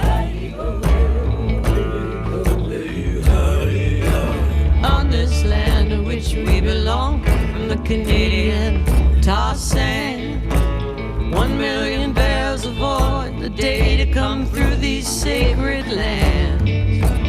On this land to which we belong, with oil thicker than crude, 4,000 workers coming our way, got them pandemic pipeline blues. This moment is that moment where we face that oil. This is the moment where we face Line 3 and say, no, you will not take our water. On this land to which we belong, with pipelines that corrode, when they break, it'll be too late. It'll kill this river road. On this land where we belong, don't let that pipeline through. No more drill pads on native land. No more pipeline blues. No more drill pads on public land. No more pipeline blues. No more drill pads on sacred land. No more pipeline blues. No more. Don't let Line 3 come through.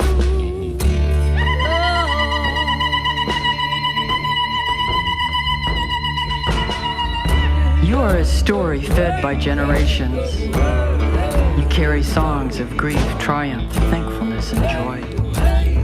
Feel their power as they ascend within you.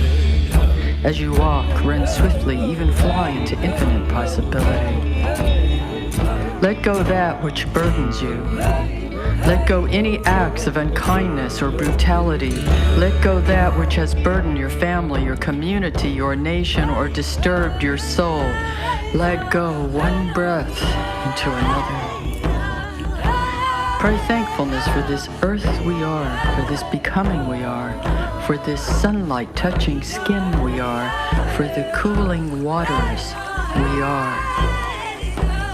Listen now as earth sheds her skin.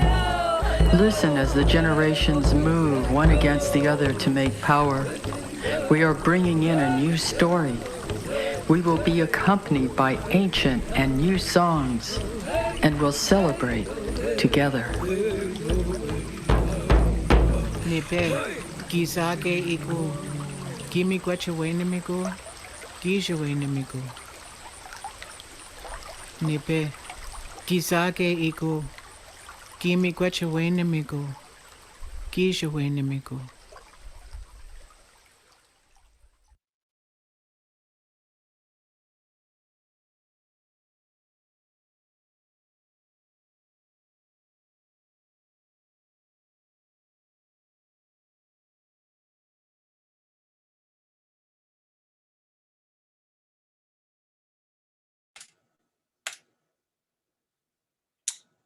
Wow, what a wonderful, wonderful way for us to end the show. Thank you so much, Jan, for everything you've done.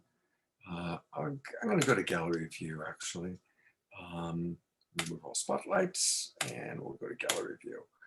So thank you, our beloved friends that are still with us. Our mystic abbot, Jerry. Love you so much, Jerry. Thank you for your incredible support. Pure Faye, that video was beautiful. Pure Faye, how do you like that idea of you and Sister Stone collaborating? I don't mean to put you on the spot, but boy, I just thought it would be so much fun to have two different generations that are so good at looping. It'd be really fun to see what the two of you might create together. Well, if time permits, it would be wonderful. Oh, maybe on a future Indigenous show. How many kids are you raising there, Pura Faye? Well, we have 3 girls, but sometimes there's the 2 grandchildren, so sometimes it's all 5. Five kids. Yeah. That's incredible. Well, thank you, Pure Faye. And again, thank you, Janice Hall, for all that you did to make this show work tonight. Heather, you're such a gem. And we're going to have Heather on Straight Talk. I'll tell you about the topic another time, but she's going to be on our Straight Talk show on June 25th. And that's going to be a really special show. You get to know a wonderful other part of Heather. And Jay Mayer, who's just down the hall. We're going to celebrate you in a big way tomorrow morning. Well, tomorrow night also. We're taking Jay out to dinner at a really fancy restaurant close by. Thank you, everybody. And most of all, thank you to those of you, 155 people still in our Zoom room. God bless you all. And thousands watching on Facebook or who are going to watch the recordings. We love you. We hope to see you tomorrow morning. We look forward to seeing you on Tuesday night. Have a beautiful, beautiful weekend. Good night, everybody.